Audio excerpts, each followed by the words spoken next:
ብታረግና እነሱ ያስረዱ ለልደተ ቃል አንተ አይ ቲንክ ሪፎርም ምን አገባና ቅዱስ ሰላም ነው እንደምን ሲያው ቅዱስ ጥያቄ አለ። እስቲ ኦርቶዶክሳን ይመልሱላል። እስቲ አንተ በጨዋነት እስቲ ስላሴ ላይ የከበደን ነገር ጥያቄ አለ የምትለው ነገር ትክክል አለ የምትለው ነገር በጨዋነት ምትከደለ ጠይቅና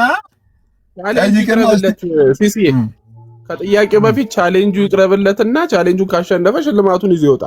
እስቲ ስለ ስላሴ የምታውቀው ንገረን ቅዱስ። የተማረ ሌላ ጊዜ ስላሴን ከፈለጋችሁ ላስተምራችሁ እችላለሁ። አሁን እኛ ግራ ገብቶን ልንጠይቃቸው መጣ ነውና የትኞቹን ምን አስተምራለሁ? አንዴ ቢኒ እኔ አክሴፕት ላድርገው። ዛሬ ፕሮቴስታንቶች ዛሬ እኔ በቃ እድል ልስጣቸውና ቅዱስ የኦርቶዶክሳን የስላሴ ትምህርት ላይ ጥያቄ አለ? አዎ አለኝ። ከላይ በኩል ያሉት እነ ዶክተር ፕሮፌሰር እነ ዘበነ እነ እንትን ያሉ የቤተ ክርስቲያኒቷ ትምህርት ላይ ጥያቄ አለ? የቤተ ክርስቲያኒቷ ትምህርት አንተ እኔ ልጠይቅ። የቤተ ክርስቲያኒቷ ትምህርት ለምሳሌ የእናንተ ቤተ ክርስቲያን እንዲህ ብላ ታስተምራለች፣ መጽሐፍ ቅዱስ ግን እንዲህ ብሎ ነው የሚያስተምረው። ከመጽሐፍ ቅዱስ አንጻር የእናንተ ቤተ ክርስቲያን የቤተ ክርስቲያኒቷን ትምህርት የራሷ የቤተ ክርስቲያኒቷን ትምህርት የስላሴ ትምህርት አምጥተህ ከቤተ ክርስቲያን ትምህርት አንጻር ይሄ ነገር እንዴት ያስኬዳል ብለህ የምትጠይቀው ጥያቄ አለ? እስከዛሬ ዶክተር ፕሮፌሰር ዘበነ የቤተ ክርስቲያኑ ትምህርት እኔ እያልኩ እኮ ለምሳሌ እኔ እያልኩ ያለሁት ለምሳሌ ፕሮቴስታንቶች ለምሳሌ ፕሮቴስታንቶች አጋንንት በኢየሱስ ስም ብቻ ነው ይወጣል ብላችሁ ታስተምራላችሁ። ግን አጋንንት በዚህ አይወጣም እንዴ ብለን ሰሞኑን ስንጠይቅ ነበር። ልክ እንደዛው አንተ ተመሳሳይ የመጽሐፍ ቅዱስ የስላሴ ትምህርት እንደዚህ ነው፣ እናንተ ደግሞ እንዲህ ብላችሁ ታስተምራላችሁ። ከታሪክ ከመጽሐፍ ቅዱስ ከምን ጋር የተጋጨ የስላሴ ትምህርት አላችሁ ብለህ መጠየቅ ትችላለህ። ጥያቄ ማንሳት ትችላለህ። ስላሴ ጾታ አላቸው የሚል ትምህርት ከታሪክ የተፋታ ለምሳሌ ቤተ ክርስቲያኒቷ ጥያቄ ላድርግልህ ቤተ ክርስቲያኒቷ ምን ብዬ ልጠይቅህ እኮ ጥያቄ እኮ ነው የምትጠይቀው እኮ በአፌ የቆምኩ እኮ ነው እንዳልጠይቅህ። እሺ ጠይቅ። ግለሰብ ሳጠራ የቤተ ክርስቲያኒቷን ትምህርት አንሳና የቤተ ክርስቲያኒቷን ትምህርት አያስተምሩም። ዶክተር ዘበነ ፕሮፌሰር ዘበነ እኔ እያልኩ ያለው ቤተ ክርስቲያን እንደዚህ ታስተምራለች፣ ከመጽሐፍ ቅዱስ አንጻር ይሄ ነገር ትክክል አይደለም ብለህ ሞግት። ግልጽ አይደለም እንዴ እኔ ጥያቄ? እኔ እኮ አሁን የቤተ ክርስቲያን አስተማሪዎችን እየጠቀስኩ እኮ ነው ሲሶ እየጠየቅኩ ያለሁት። እነ ዶክተር ፕሮፌሰር ዘበነ የሚያስተምሩት ትምህርት የቤተ ክርስቲያን ትምህርት አይደለም ብላችሁ ካላችሁ አይ እኔም ከእናንተ ጋር እስማማለሁ። አይ ቤተክርስቲያን እንደዚህ አታስተምርም እላለሁ። ግን እሱ እንደዚህ ያስተማረ እናንተ ደግሞ ከታች ያላችሁት ማለትም ያው ትምህርት ቤት ማለት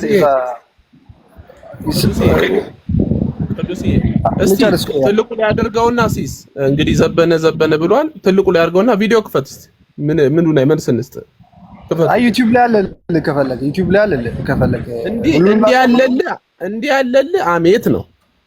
አሁን ምናልባት ሌላ ጥያቄ ያለው ሰው ካለ ሲስ እንደዚህ ሳይሆን የምርም ጥያቄ ያለው ሰው ካለ ብታስገባ ይሻላል። እኔ እስካሁን ይኸው ጠበቅኩት 10-15 ደቂቃ የረባ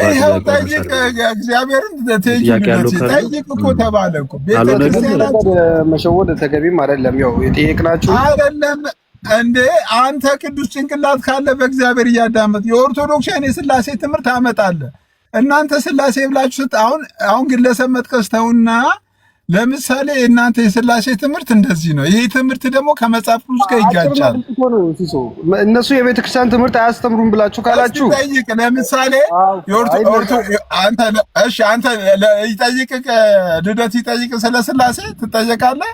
አይ ሌላ ጊዜ እኔ እጠይቃለሁ፣ ችግር የለውም። አሁን እናንተ አይ ጥያቄ ካላችሁ ግቡስ ብለህ ስላል ልደትን ደግሞ ልደትን ጠይቀው። አሁን የራሷ የቤተ ክርስቲያኒቷ ትምህርታችሁ ትክክል አይደለም፣ ይህ ትምህርት ከመጽሐፍ ቅዱስ ጋር ትክክል አይደለም፣ ትምህርቷን አንሳና ለምሳሌ እናንተ እንዲህ ብላችሁ ታስተምራላችሁ፣ መጽሐፍ ቅዱስ ግን እንዲህ ብሎ አያስተምር የሚል ጥያቄ ካለ ጠይቅ እኮ አልኩህ እኮ። ሌላ ጥያቄ ልጠይቅሽ። ኩነትን እስኪ ከመጽሐፍ ቅዱስ አሳይ። አብ ልብ ነው፣ ወልድ ደግሞ እስትንፋስ ነው፣ መንፈስ ቅዱስ ደግሞ ህይወታቸው ነው የሚል ከመጽሐፍ ቅዱስ አሳይ እስኪ።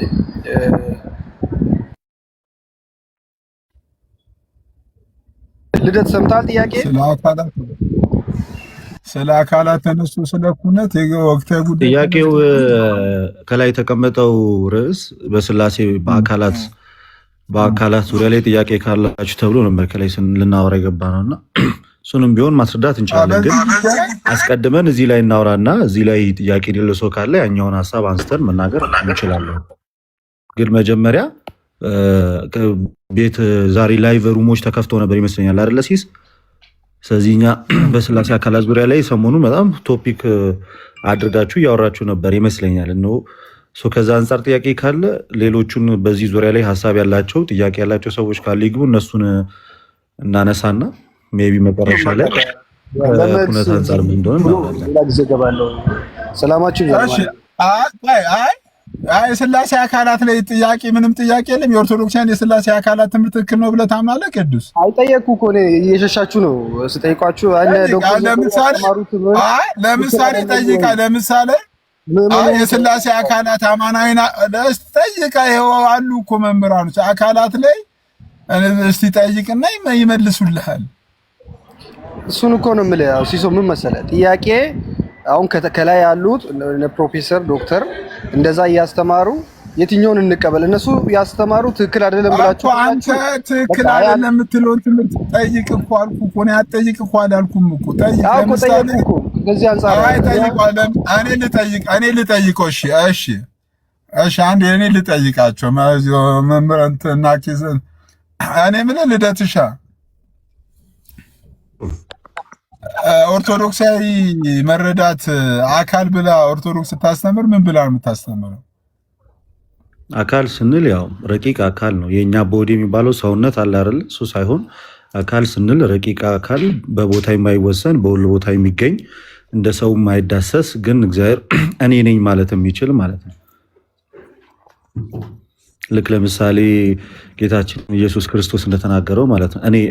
እኔ ያለ በርካታ ቦታዎች ላይ ይናገር የለ እኔ ማለት የሚችል የማይዳሰስ ረቂቅ የሆነ ጾታ የሌለው የአካል ክፍሎች የሌሉት እንደ ሰው የአካል ክፍሎች ስል እንደዚህ አይን ተብሎ ሰው በሚያስበው ልክ አይን፣ ጆሮ ተብሎ ልክ በእኛ ልክ ዲዛይን እንደተደረገ አይነት አካል ያለው ሳይሆን ረቂቅ የሆነ ልክ ጆሮ አለው ሲል የፍጥረታቱን ሁሉ ጸሎት ይሰማል፣ አይን አለው ሲባል ከሱ የሚሰወር የለም ሁሉን ያያል ብለን በዚህ መንገድ ነው የምንረዳው። እና ረቂቅ አካል ነው፣ ግዙፍ አካል ሳይሆን ረቂቅ አካል እኔ ማለት የሚችል በቤተክርስቲያን አስተምራችን ይሄ ነው። እዚህ ማብራሪያው ላይ ቅዱስ ትክክል ያልሆነ ነገር አብራርቷል ብለህ ታምናለህ? ቅዱስ ይሄ ማብራሪያ ጾታ አላቸው የላቸውም? እሱንም ይመልስልኝ። ለመስማት ችግር ነው የለም ብዬ ነበረ። ለስላሴ ሲጀምር የለም ወንድም ሴት ልክ እንደ ሴት የሴት ጾታ ብለን የሴት ጾታ መገለጫ እንዳለው ለወንድም የወንድ ጾታ መገለጫ እንዳለው ለስላሴ ጾታ የላቸው። ዘበነ ያስተማሩት ትክክል አይደለም ማለት ነው። እንደዛ ከሆነ አልሰማሁም። የመምህር ዘበነን የሰማሁት ቆይ አንዴ ልጨርሳ አንዴ ቆይ በስነስርዓት ነው እዚህ ቤት ሲወራ። የመምህር ዘበነን አልሰማሁም። የሰማሁት የአንድ ሊቅን ነበረ። እሳቸውም ትምህርቱ እጅግ በጣም ስህተት እንደሆነ ተናግረው ይቅርታ ጠይቀዋል። የዘበነ ካለ አሁን ሲሳይ ትልቁ ላይ ያደረገና ስላሴ ጾታ አላቸው ያለበትን አውጥተህ ታሰማንና እዛ ላይ መልስ እንሰጥበታለን። ሲሳይ በትልቁ አድርገው።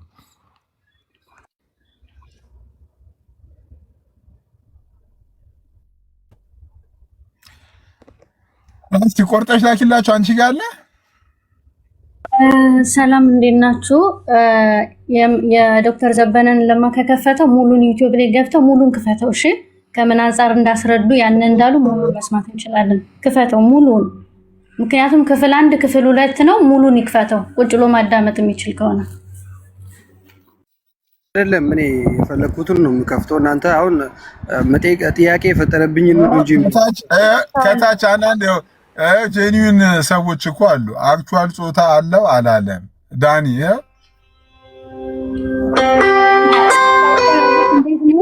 ለምሳሌ አሁን እኛ እግዚአብሔር ብለን ስንጠራው መቼም የወንድ ጾታ አለው እያልን አይደለም።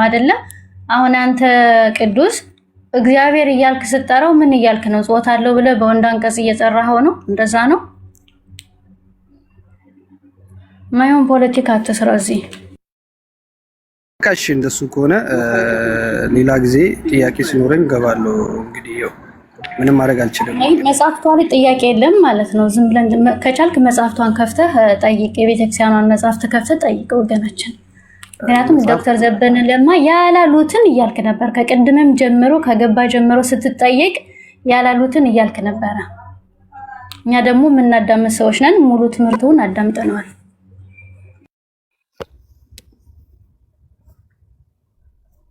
ሲሶዬ በቃ ልውረድ። እኔ ሌላ ጥያቄ ያለው ሰው ካለ ይግባ። አይ እኮ ሌላ ጥያቄ የላችሁም? በቃ አለቀ፣ ጨረስክ ቅዱስዬ? ቪዲዮን ክፈት እያላችሁ ስለሆናችሁ ያው እንግዲህ እሱን መክፈት። አንዳንዴ ምን አለ መሰለህ ሲስ ዶንጎ አታክ ለማድረግ አትሂድ። ኤቭሪ ታይም ትሩዝ ካለ ትሩዝ ይዘህ ማውራት ነው። ለምሳሌ ማንኛውም ሰው ከኔም ከዛም ሳይሄድ በፍጹም እኮ አልኩ። አሁን በሰሞናዊ ጉዳይ እንኳን ካየ ይሄ ነገር ተሳስቻለሁ፣ ይሄ ነገር ስህተት ነው ብለው እኮ ያው ጾታ አለ በስላሴ ጾታ አላቸው ብሎ እንኳን የተናገሩት መምህር ኦፊሻሊ መተው እንግዲህ አስብ እንግዲህ እስከዛሬ እዚህ ቲክቶክ ላይ የተሳሳተ ትምህርቶች ስንሰማ መጥቶ ይቅርታ የጠየቀ ብዙም አልገጠመንም። ኦርቶዶክሳዊ መምህራኖች ግን ሲሳሳቱ መተው ይሄ የቤተ ክርስቲያን ትምህርት አይደለም፣ ቤተ ክርስቲያን እንደዚህ አላስተማረችም፣ የእኔ ስህተት ነው ብለው ኃላፊነት ወስደው ይቅርታ በጠየቁት ነገር መቼም ሰውየው ተሳስቻለሁ ብሎ ይቅርታ እየጠየቁ አይ እንደዚህ ናችሁ ብለህ መቼም አትሞግትም አይደል ቅዱስዬ? ጠይቀው በሱ አልጠየቁም። እሱ ኦልሬዲ የቤተ ክርስቲያኒቷ ትምህርት አይደለም። ይሰማል ድምጼ?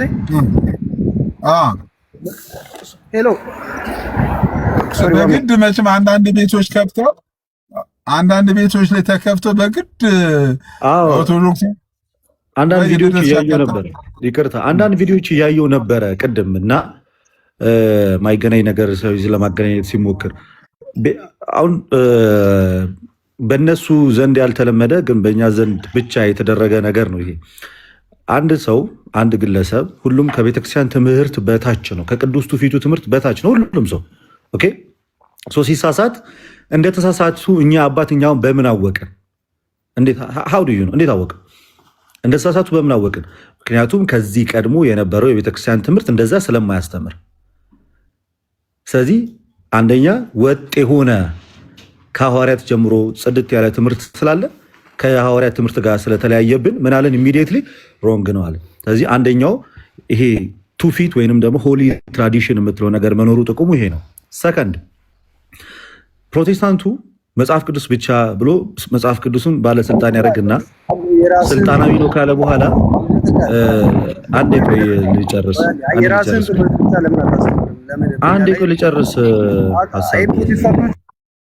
አንዴ ልጨርስ። ስለዚህ ልክ the bible has the ultimate power ወይም ደግሞ መጽሐፍ ቅዱስ የመጨረሻ ስልጣናዊ መጽሐፍ ነው፣ ዲሳይድ የሚያደርገው እሱ ነው ተብሎ ግን ሰሞኑን ያያቸው በርካታ ክርክሮች ነበሩ።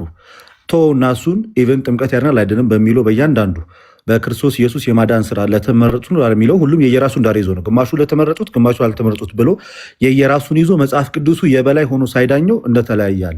ቤተክርስቲያን ግን ሴንትራላይዝድ ስለሆነች ቤተክርስቲያን ሴንትራላይዝ ስለሆነች በግለሰቦች ስለማትመራ የማይቀበሏት ወይም ደግሞ ትምህርቷን አልታዘዝ የሚሉ ሰዎች በትምህርቷ እየተመዘኑ ወይ ይቀጥላሉ ወይ ይወጣሉ እንጂ አቻችለ አመቻችተ የምትቀጥለው ነገር ስለሌለ ምን አደረገች ቤተክርስቲያን?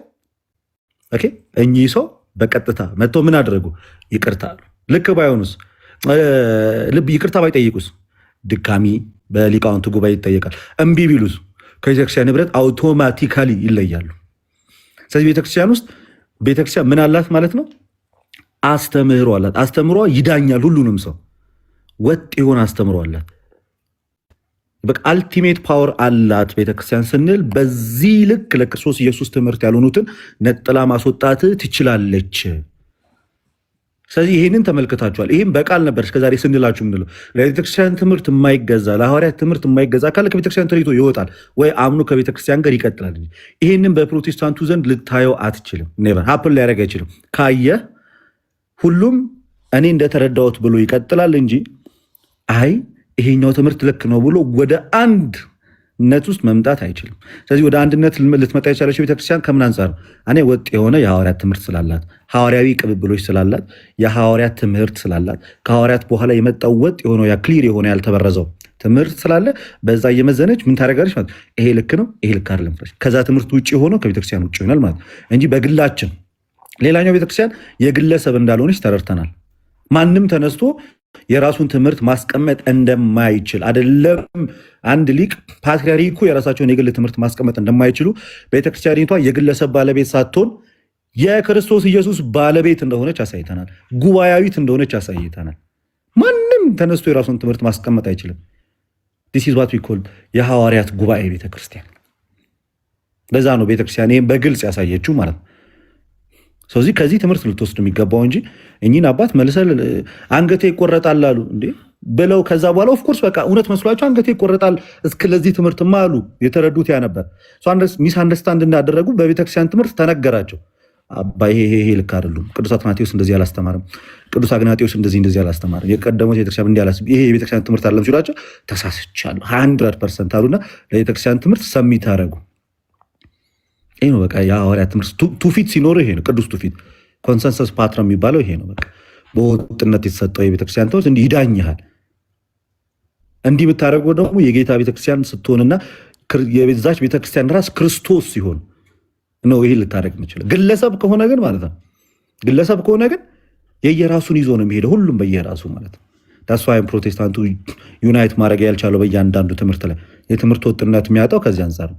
አንዱ ተነስቶ የግሉን ማስረጃ ይስጣል። ይሄው እድሜ ልክ አሁን በቅርብ ስንከራከርም ወላዲተ አምላክ ትባላለች አትባልም? እስኪ አንድ ወንድ ይምጣና እኛ ቤተክርስቲያን ወላዲተ አምላክ አትባልም ይበል።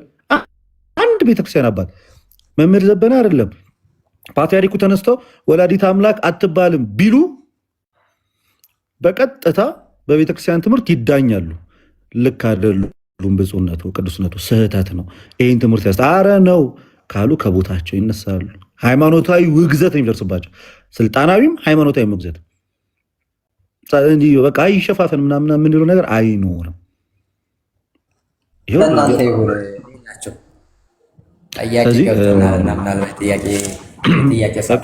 ተቀጥላለን ስለዚህ ከዚህ እንዲህ አይነት ቤተክርስቲያን ማለት እቺ ናት። ሐዋርያዊት ቤተክርስቲያን፣ ጉባኤያዊት ቤተክርስቲያን፣ የሐዋርያት ትውፊት ያላት የቤተክርስቲያን አባቶች የቀደሙ ቤተክርስቲያን አባቶችን ትምህርት ሚዛን ያርጋ የምትቀመጠው ቤተክርስቲያን መዳኛዋ ይሄ ነው። ለዛ ነው እስከዛሬ ምንፍቅናን የተከላከለች ልክ ነው አይደለም እያለች የመጣችው እውነተኛ ቅዱስ ትውፊት ስላላት መጽሐፍ ቅዱስና ቅዱስ ትውፊትን ስለምትቀበል ቤተክርስቲያን ባለስልጣን ስለሆነች ስልጣናዊ ስለሆነች እንዲህ አይነት ዲሲሽን ትሰጣለች ማለት ነው። ታንክ ዩ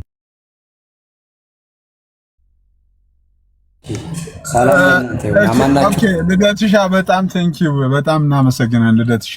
ደሱ ጥያቄ ካለ እንጠይቀው። ጥያቄ ሰሞንኛ በሆነ ጉዳይ ላይ የኦርቶዶክሳውያን የአካል ትምህርታቸው ትክክል አለመሆኑን ከራሳቸው ትምህርት አንስተ መጠየቅ መሞገት ትችላለህ። ቀጥል ደሱ። ቴንኪው፣ አመሰግናለሁ። እኔ ልጠይቀው የፈለግኩት እንግዲህ እንደ ቤተክርስቲያኗ አንድ መጽሐፍ አለ መልካ ስላሴ፣ ምናልባት ልደት ደግሞ አላቅም።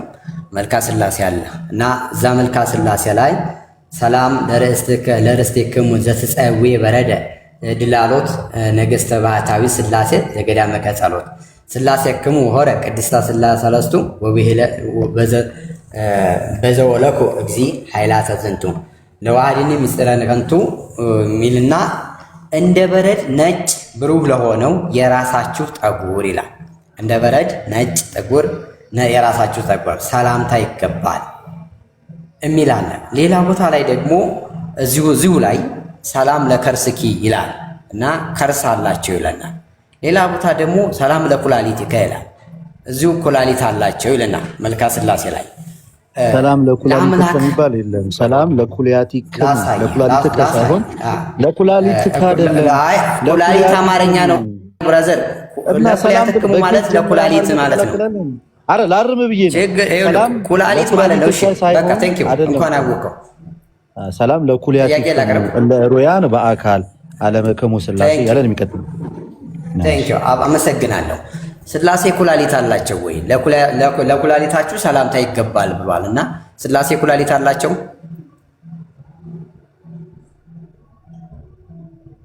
ሲሲ የቀደም ይህንን አጠር ባለ መንገድ ተናግሬ ነበረ። ለእግዚአብሔር የሰው ልጆች አሉት የተባለው የአካል ክፍል ልክ ስጋዊ የሆነ የአካል ክፍል ለእግዚአብሔር አለው ብላ ቤተክርስቲያን አታም። አንተ ያስከው መጽሐፋችንም ኩላሊት ለእግዚአብሔር ምን ማለት ነው? አስረዳን። እሱ እየመለስኩኝ ነው። እሱ ብቻ አይደለም እኮ ሰላም ለአዕይንቲክሙ ሰላም ለእዝንክሙ እየተባለ ለአይን ለጆሮ እየተባለ ለእያንዳንዱ ልክ አሁን ለምሳሌ የሰው ልጆች አሁን ከፀጉር ጀምሮ እስከ እግር ጥፍር ድረስ እግዚአብሔርን እናመሰግናለን። ከሁለት ነገር አንጻር ያንን እናደርጋለን። ከሁለት ነገር አንጻር አንደኛ እግዚአብሔር ምን አለ? በዚህ በዘፍጥረት ምዕራፍ 26 ቁጥር 27 ላይ እግዚአብሔርም አለ ሰውን በምሳሌያችን በአርአያችን እንፍጠር አለ። አሁን እኛ በእግዚአብሔር አርአያ ተፈጥረናል ስንል ቀጥታ እግዚአብሔራዊ ባህሪ አለን እየተባለ ነው። እናም ደግሞ እግዚአብሔር እኛ በሱ አርአያ ተፈጥረናል ማለት ልክ እኛ ያለን ስጋዊ አይን፣ እኛ ያለን ስጋዊ ልብ፣ እኛ ያለን ስጋዊ ኩላሊት፣ እኛ ያለን ስጋዊ እግር እግዚአብሔር አለው ማለት ነው። በሱ አርአያ ተፈጥረናል። አሁን የኛ አፈጣጠራችን በእግዚአብሔር አርአያ ምሳሌ ከሆነ ይሄ ያለን እጅ እግዚአብሔር አለው ማለት ነው። ይሄ እኛ እንደሚታዘዘው አይደለም። ከምን አንጻር ነው የተነገረው? ያ ልክ እግዚአብሔር እንደሚያይ የሰው ልጆች ያሉ፣ ልክ እግዚአብሔር እንደሚሰማ የሰው ልጆች ይሰማሉ። አርአያ እግዚአብሔር ማለት ያስተውላሉ፣ ያስባሉ፣ ከእንስሳት በዚህ ይለያሉ። ለእግዚአብሔርም ሲነገር በቀጥታ እነዛ የአካል ክፍሎች አሉት ሳይሆን ልብ ተብሎ ሲነገር ለምሳሌ የልብ ስራ ምንድን አዋቂነት ነው። እግዚአብሔር ሁሉን አዋቂ ነው። እጅ አለው ተብሎ ሲነገር ለእግዚአብሔር ለምሳሌ ሁሉንም ሰዎች መያዝ መደገፍ የሚችል ነው እያለን ወደ እኛ ቀርብ ነው፣ ስንወድቅ ያነሳናል ልንል።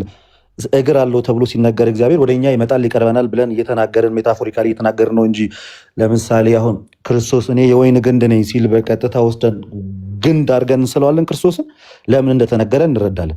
ስለዚህ አይን፣ እጅ፣ እግር እየተባለ በመልክዓ ሥላሴ ላይ ከላይ እስከ መጨረሻው ድረስ ልክ በሰዎች አካል ክፍል ተደርጎ የተነገረው እያንዳንዱ ነገር በአርአያ ሥላሴ መፈጠራችንን እና እግዚአብሔር አምላካችን እነዛ የአካል ክፍሎች የተነገሩት በስጋዊ መንገድ ኖሮት ሳይሆን መገለጫ ሆነው ለሰዎች ሊገባቸው በሚችለው መንገድ የተነገሩ ናቸው። አይን አለው ሲባል ያይናል ለማለት እንደተባለው የተነገረው ሕያውነቱን ለማስረዳት የተቀመጠ ነው እንጂ እነዛ እያንዳንዱ የአካል ክፍሎች በስጋዊ መንገድ ለእግዚአብሔር አሉት ለማለት አይደለም። ሲሰማ ነበረ ድምፁ? ይሰማ ነበር። ቆንጆ ተሰምቷል። አሁን ጥያቄ ምን አልከኝ? አንተም ከራስ ጥፍር እስከ እግር ጥፍር ድረስ እግዚአብሔር አለው እያልከን ነው። እና ከዛ ደግሞ መለስ አረክና ለማስተማሪያ ያክል ለምሳሌ እግዚአብሔር ትልቅ አይን አለው ስንል እግዚአብሔር በሁሉ ቦታ የተገጠመ ትልቅ አይን አለው እንደማለት አይደለም እያልከን ነው። እና ጥሩ፣ አሁን የመለስከው ሀሳብ ጥሩ ነው። እና ግን እዚህ ጥያቄ ለምሳሌ እግዚአብሔር ኩላሊት አለው ሲል እግዚአብሔር ፀጉርና እግዚአብሔር ጥፍር አለው ስንል ምንድን ነው የሚያስተምረን? ከዚህ ለእኛ እግዚአብሔር ምን ሊነግረን ፈልጎ ነው? ይህን እስኪ አብራራ።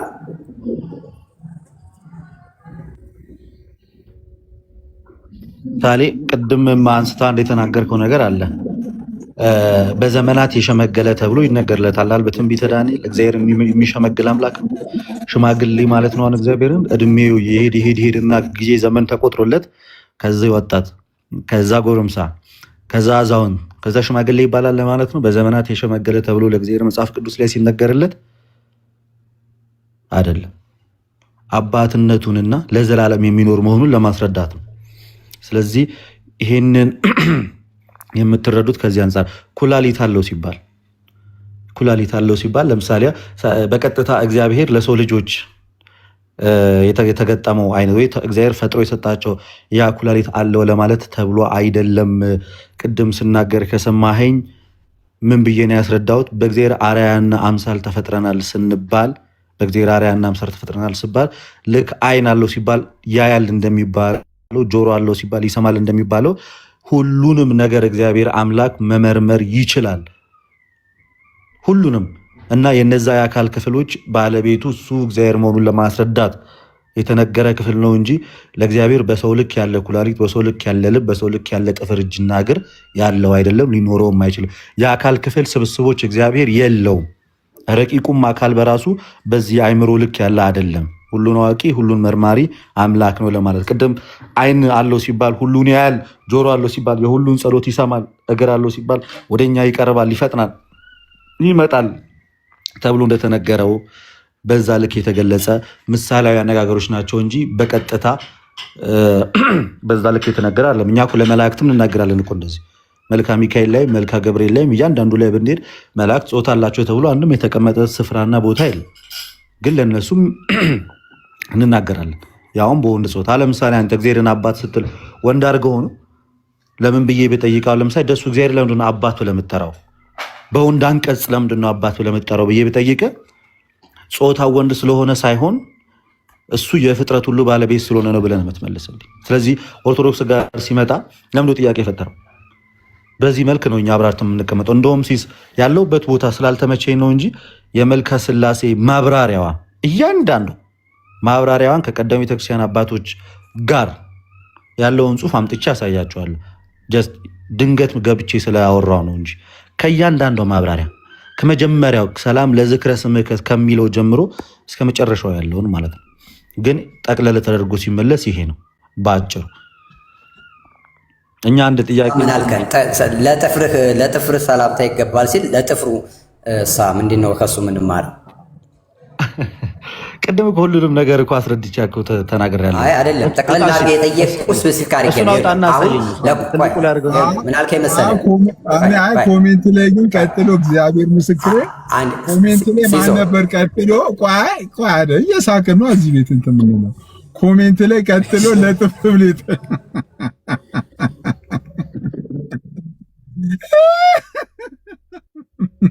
እሺ ቀጥሎ ደሱዬ ታየኝ እሱን ከመልካ ስላሴ ላይ ራስህ እኮ ነህ ራስህ ያልከው እኛ ለእግዚአብሔር አልክ አይደል? አውጣና አሳይ። ደሱን ትልቁ ላይ አድርገውና ንባቡን አንብብላቸው። ምን አልከን መሰለህ? አንተ ራስህ ነህ የተናገርከው፣ እኔ እንኳን አይደለም እዚህ ያወጣሁት። ስለ እግዚአብሔር ስናወራ አልክ ከራስ ፀጉር እስከ እግር ጥፍር እንላለን፣ አካል አለው እንላለን ብለህናል። ራስህ ነው ያልከን። ስለዚህ እየተጠየክ ነው ጥፍሩን አሳየን። ጥፍሩን ማሳየት ካልቻልክ ኩላሊቱ ለመመርመር ብቻ ነው የሚያገለግለው ወይስ ለሌላ ያገለግላል? የእግዚአብሔር ኩላሊት እሱን ላይ እንጨርስ።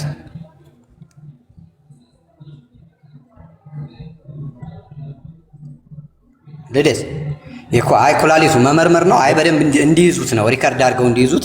ኩላሊቱ መመርመር ነው ስራው። አንድ ጥያቄ ልጠይቅህ እኮ ደሱ ፍቀድልኝ። አንድ ጥያቄ ልጠይቅህ። ማንን ልጨርስ? እሱ ጋር ልደት ጋር በስንት ዘመን ያገኘሁት ወዳጅ ነው ወንድም። እሺ ትሄዳለህ። እኔም ጥያቄ ሳይጠፋብኝ ልጠይቅ። እኔ የምልህ ልደት ጠይቅ።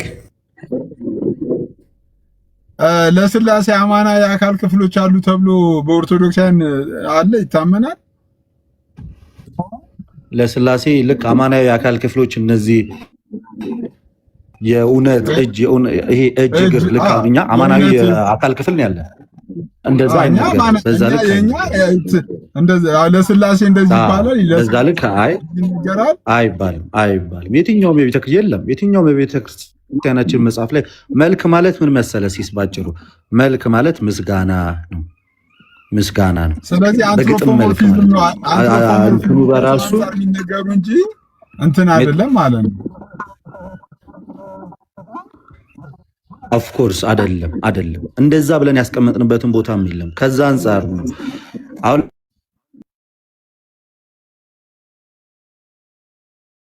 ለምሳሌ እኚህን ይሄ አይን፣ ጆሮ፣ እጅ፣ እግር እነዚህ አሁን ለምሳሌ ያለን የኛው የስላሴ ትምህርት ብለን ስለ አካል ስናስተምር በምናስተምራቸው መንገድ እነዛ ከዛ ጋር መጥተው አይደለም ያሉት። ይሄ መልክዓ ስላሴ ወይንም የስላሴ እግዚአብሔርን በዜማ የምናመሰግንበት ግጥም ነው በራሱ እና ያም የተነገረበት ዋነኛ ነገሩ አልኩ እኮ ልክ መጽሐፍ ቅዱስ ላይ መሰረት አድርገው እግዚአብሔር ጆሮ አለው አይን አለው ተብሎ ብዙ ቦታ ላይ ተቀምጧል አይደለም። ስለዚህ ከምን አንጻር የተነገረ ነው አልኩ። እንደዚህ አማናዊ የሆነ አይን ልክ በእኛ ልክ የአካል ክፍሎች ልክ ሰው ኩላሊት አለው ሲባል ያለዛ መኖር አይችልም ተባሉ የሚዳሰስ ስጋዊ ኩላሊት አለው በሚል መንገድ ተነግሮለት አያውቅም። ፕራክቲካሊ እግዚአብሔር ከግብረ ባህሪው አንጻር የሚነገርለት ነው። ለምሳሌ ያያል ሲባል አይን አለው ሲባል ያያል ለማለት፣ ጆሮ አለው ሲባል ይሰማል ለማለት የተነገረ ነው እንጂ የሰው ልጅ ነሰሰርሊ ጆሮ የሚባል አካል እላዩ ላይ መኖር አለበት እንዲሰማ በሚለው መንገድ ለእግዚአብሔር የተነገረ አይደለም።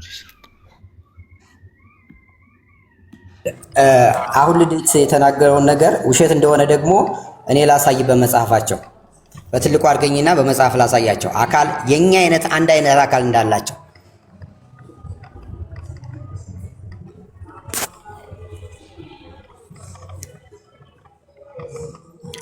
እሺ እዚህ ጋር የምታዩት ነው። ሥላሴ በምን እንመስላቸዋለን ይላል። እንዲህ የዘፍጥረት ምዕራፍ 1 ቁጥር 26 ላይ ንግበር ሰብ በአርአያነ ወበአምሳሌነ ሰው በመልካችን እንመስላቸዋለን ሳይሆን እንመስላቸዋለን። አማርኛውን እኔ ነኝ የማወራው። ልደት ደግማ አንብበው። እኔ ነኝ እኔ ነኝ የማወራው። እሺ ቆይ ኧረ እባክህ እኔ አወራለሁ አላልኩህም? አንዴ ሥላሴን በምን እንመስላቸዋለን? ይኸው ልንካል እንመስላቸዋለን ወይ ሥላሴን በምን እንመስላቸዋለን ይልና ሥላሴ ይልና በምን እንደሚመስላ ሥላሴ ለባውያን ነባቢያን ሕያዋን ናቸው ይላል። አሁን ይቀጥልና እኛም በነፍስ ለባውያን ነባቢያን ሕያዋን ነን ይላል። አንደኛ የምንመስልበት። ሁለተኛ አንድም ለሰው አንድም ማለት ትርጓሜ ስልት ነው። አንድም ለሰው ልብ ቃል እስትንፋስ እንዳለው ሥላሴ ምን አላቸው ይለናል። ልብ ቃል እስትንፋስ አላቸው ይለናል። አሁን እዚህ ድረስ ይመጣና አንድም ይልና ለሰው ፍጹም መልክ ነው የሚለው። ሰው ፍጹም መልክ እንዳለው ምን ማለት ነው? ፍጹም መልክ ማለት ከራስ ጠጉር እስከ እግር ጥፍር ማለት ነው። ቆይ እያነበብኩ አውቀህ ነው እየጮክ የምታልፈው አውቀህ ነው። ከላይ ምን አለ? እያነበብኩ ነው። ራሱን ጠልፎ ነው የሚጠራው። አዳምጠኝ። አንድም ይልና ለሰው ፍጹም መልክ እንዳለው ይልና ፍጹም መልክ እንዳለው ለሥላሴም ፍጹም መልክ አላቸውና ይላል። የሰው አይነት መልክ የሰው ፍጹም መልክ ምንድን ነው? ከራስ ጠጉር እስከ እግር ጥፍር ነው አይደል? ስለ ሰው መልክ ስንሰጥ ለሥላሴም እንዲሁ አላቸው አላየው። ይህንን እንዴት ትረዳዋለህ? ደሱ እኔ ልጠይቅህ እዛው ጋር ቆይ ልደት አንድ ጊዜ መልኩ ብሎ ሄኖክ ቆይ እኔ ልጠይቅህ ቆይ መልኩ ብሎ አንተ በውስጡም ልጠይቅህ ትችላለህ። ከፈለክ በውስጡም ጠይቀኝ። አንተን አልመልስልህም። ለምን ፍቀድለት? ልጠይቅህ እንጂ ልደት ጋራ ነው። ልደት ጋራ በዚህ አጋጣሚ አሁንም ወደ 600 ጥያቄ ያላችሁ ጥያቄው ትጠይቃለህ እኮ በውስጥ ለሚጠይቃል ቆይ እዛው ጋር ማለት ነው።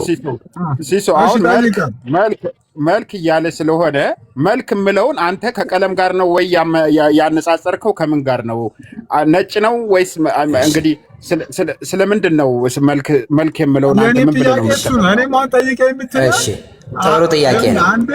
የሰው መልክ ምንድን ነው? ለሥላሴ ፍጹም መልክ አለው ሲል መልክ የሚለው በዚህ አውድ ውስጥ የገባው የመልክ ቀጥታ የቃላት ፍቺ አንተ እንዴት አድርገህ ተረድተህ ነው ልደትን የጠየቀው ነው? እሺ ቴንክ ዩ። የመጀመሪያ ላይ ጋር ለምሳሌ ምን ይላል? እኛ በነፍስ ለባውያን ነን፣ ነባቢያን ነን፣ ሕያዋን ነን ነው የሚለው። ልክ ነው አይደለ? ልክ ነው። እንደዚሁም ሥላሴም እንደዛው ናቸው ብሎ ይነግርሃል። ሲጀምር የሚጀምረው ከየት ነው የጀመረው? ከነፍስ ነው የጀመረው። ከዛ ይቀጥልና እኛ ምን አለን ይላል? ቃል አለን፣ እስትንፋስ አለን ይላል። መንፈስ አለን፣ ልብ አለን፣ ልብ ቃል እስትንፋስ አለን ይላል። ሥላሴም እንደዚሁ ናቸው አለ። ከዛ ቀጥሎ ወደ ምን መጣ? ወደ ውጫዊ ሰውነታችን ወደ ስጋ መጣ። ከመጀመሪያው ከውስጥ ነው የጀመረው። ከመንፈሳችን ጀምሮ ነው የመጣው፣ ከነፍሳችን ጀምሮ። ከዛ ወደ ውጫዊ ገጽ ሲመጣ አንድም ይልና ለሰው ፍጹም መልክ እንዳለው። ምን አይነት መልክ? ልክ እንደኛ ከራስ ፀጉር እስከ እግር ጥፍር እንዳለው መልክ ማለት ዲክሽነሪ ላሳይ። ዲክሽነሪ እናውጣ፣ ችግር የለውም። ተሳስተሃል። ስለ እግርና ስለ ዲክሽነሪ እናውጣ። የሰው መልክ እንደሆነ ምን እንደው ላሳይህ። ይሄ ፖለቲክስ ነው። የሰው መልክ ምን እንደሆነ ላሳይህ። ላውጣ ዲክሽነሪ ብራዘር። መልክ እያለ እዛ ጋር መልክ እያለ ያለው ስለ እጅና ስለ እግር አይደለም ደሱ። ይሄ እኮ ነው ፖለቲካ። ስለምንድን ነው የሚያወራው ታዲያ?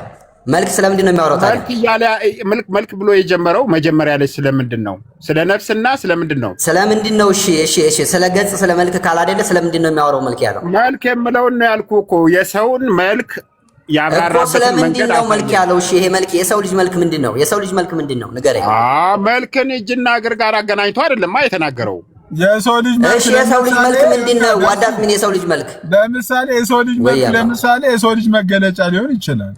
ለምሳሌ ነው አምና እስኪ አውጣና ይኸውልህ እንደሱ ማውራት አይደለም። ዲክሽነሪ ወጥቶ ቋንቋ ወጥቶ የሰው ልጅ መልክ ማለት ምን ማለት ነው? ይውጣና እሺ አሳየን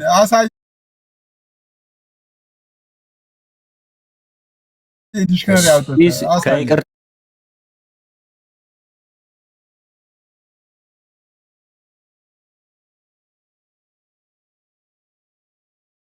ታጋ ማለት ነው። መልክ የሚለው የመጽሐፍ ቅዱስ መልክ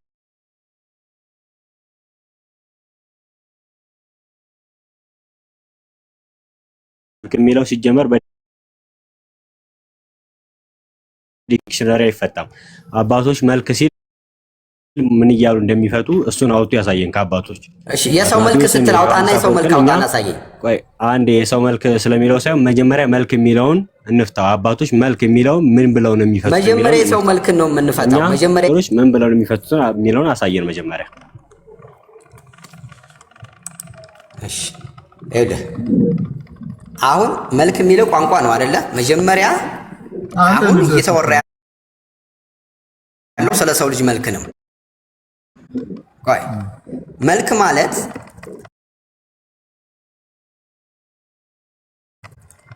መልክ የሚለውን አለቃ ኪዳነ ወልድ ይኸው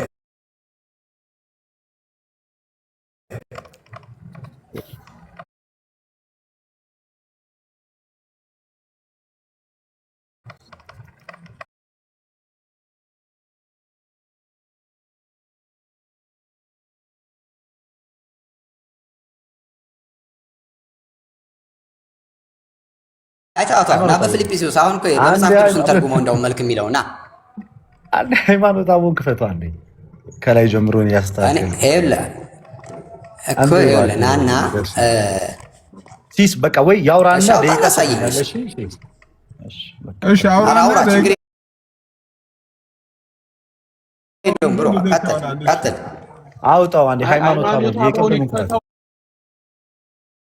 እና ልደት ይቀጥል። ሃይማኖት አቦን ይቀጥል። አውቆ ነው ሃይማኖት አቦን እሺ እና ልደት ካለ እናንተ ሃይማኖት አቦ ላይ እንደዚህ የሚል ቆይ መልክ የሚለውን የሰው መልክ ያብራራበት ሃይማኖት አቦ ላይ ካለ አውጣና ሳይ አምጣው እስኪ በርደነው እኔ የለኝም እያልኩ ነው። እኔ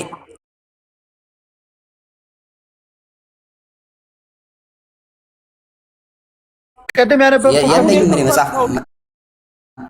መጽሐፍም የለኝም። ከየት ነው ከፍታ ያነበብከው? ዘፍጥረት ምዕራፍ 1 ነው ያነበብኩልህ። ዘፍጥረት ምዕራፍ 1 ቁጥር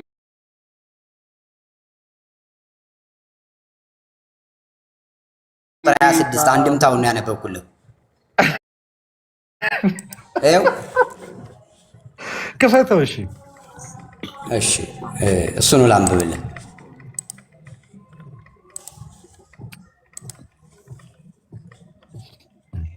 ይሄ ነው የኢትዮጵያ ኦርቶዶክስ ቤተክርስቲያን ማህተብ ሁሉ ያለበት ነው። ይሄው ራሳቸው ሳይት ላይ ነው ያለው። ማንም ሰው አውርዶ ማየት ይችላል። ዘፍጥረት 1:26 ላይ እዛው ጋር አምጣው በደንብ በትልቁ አድርገው። እሺ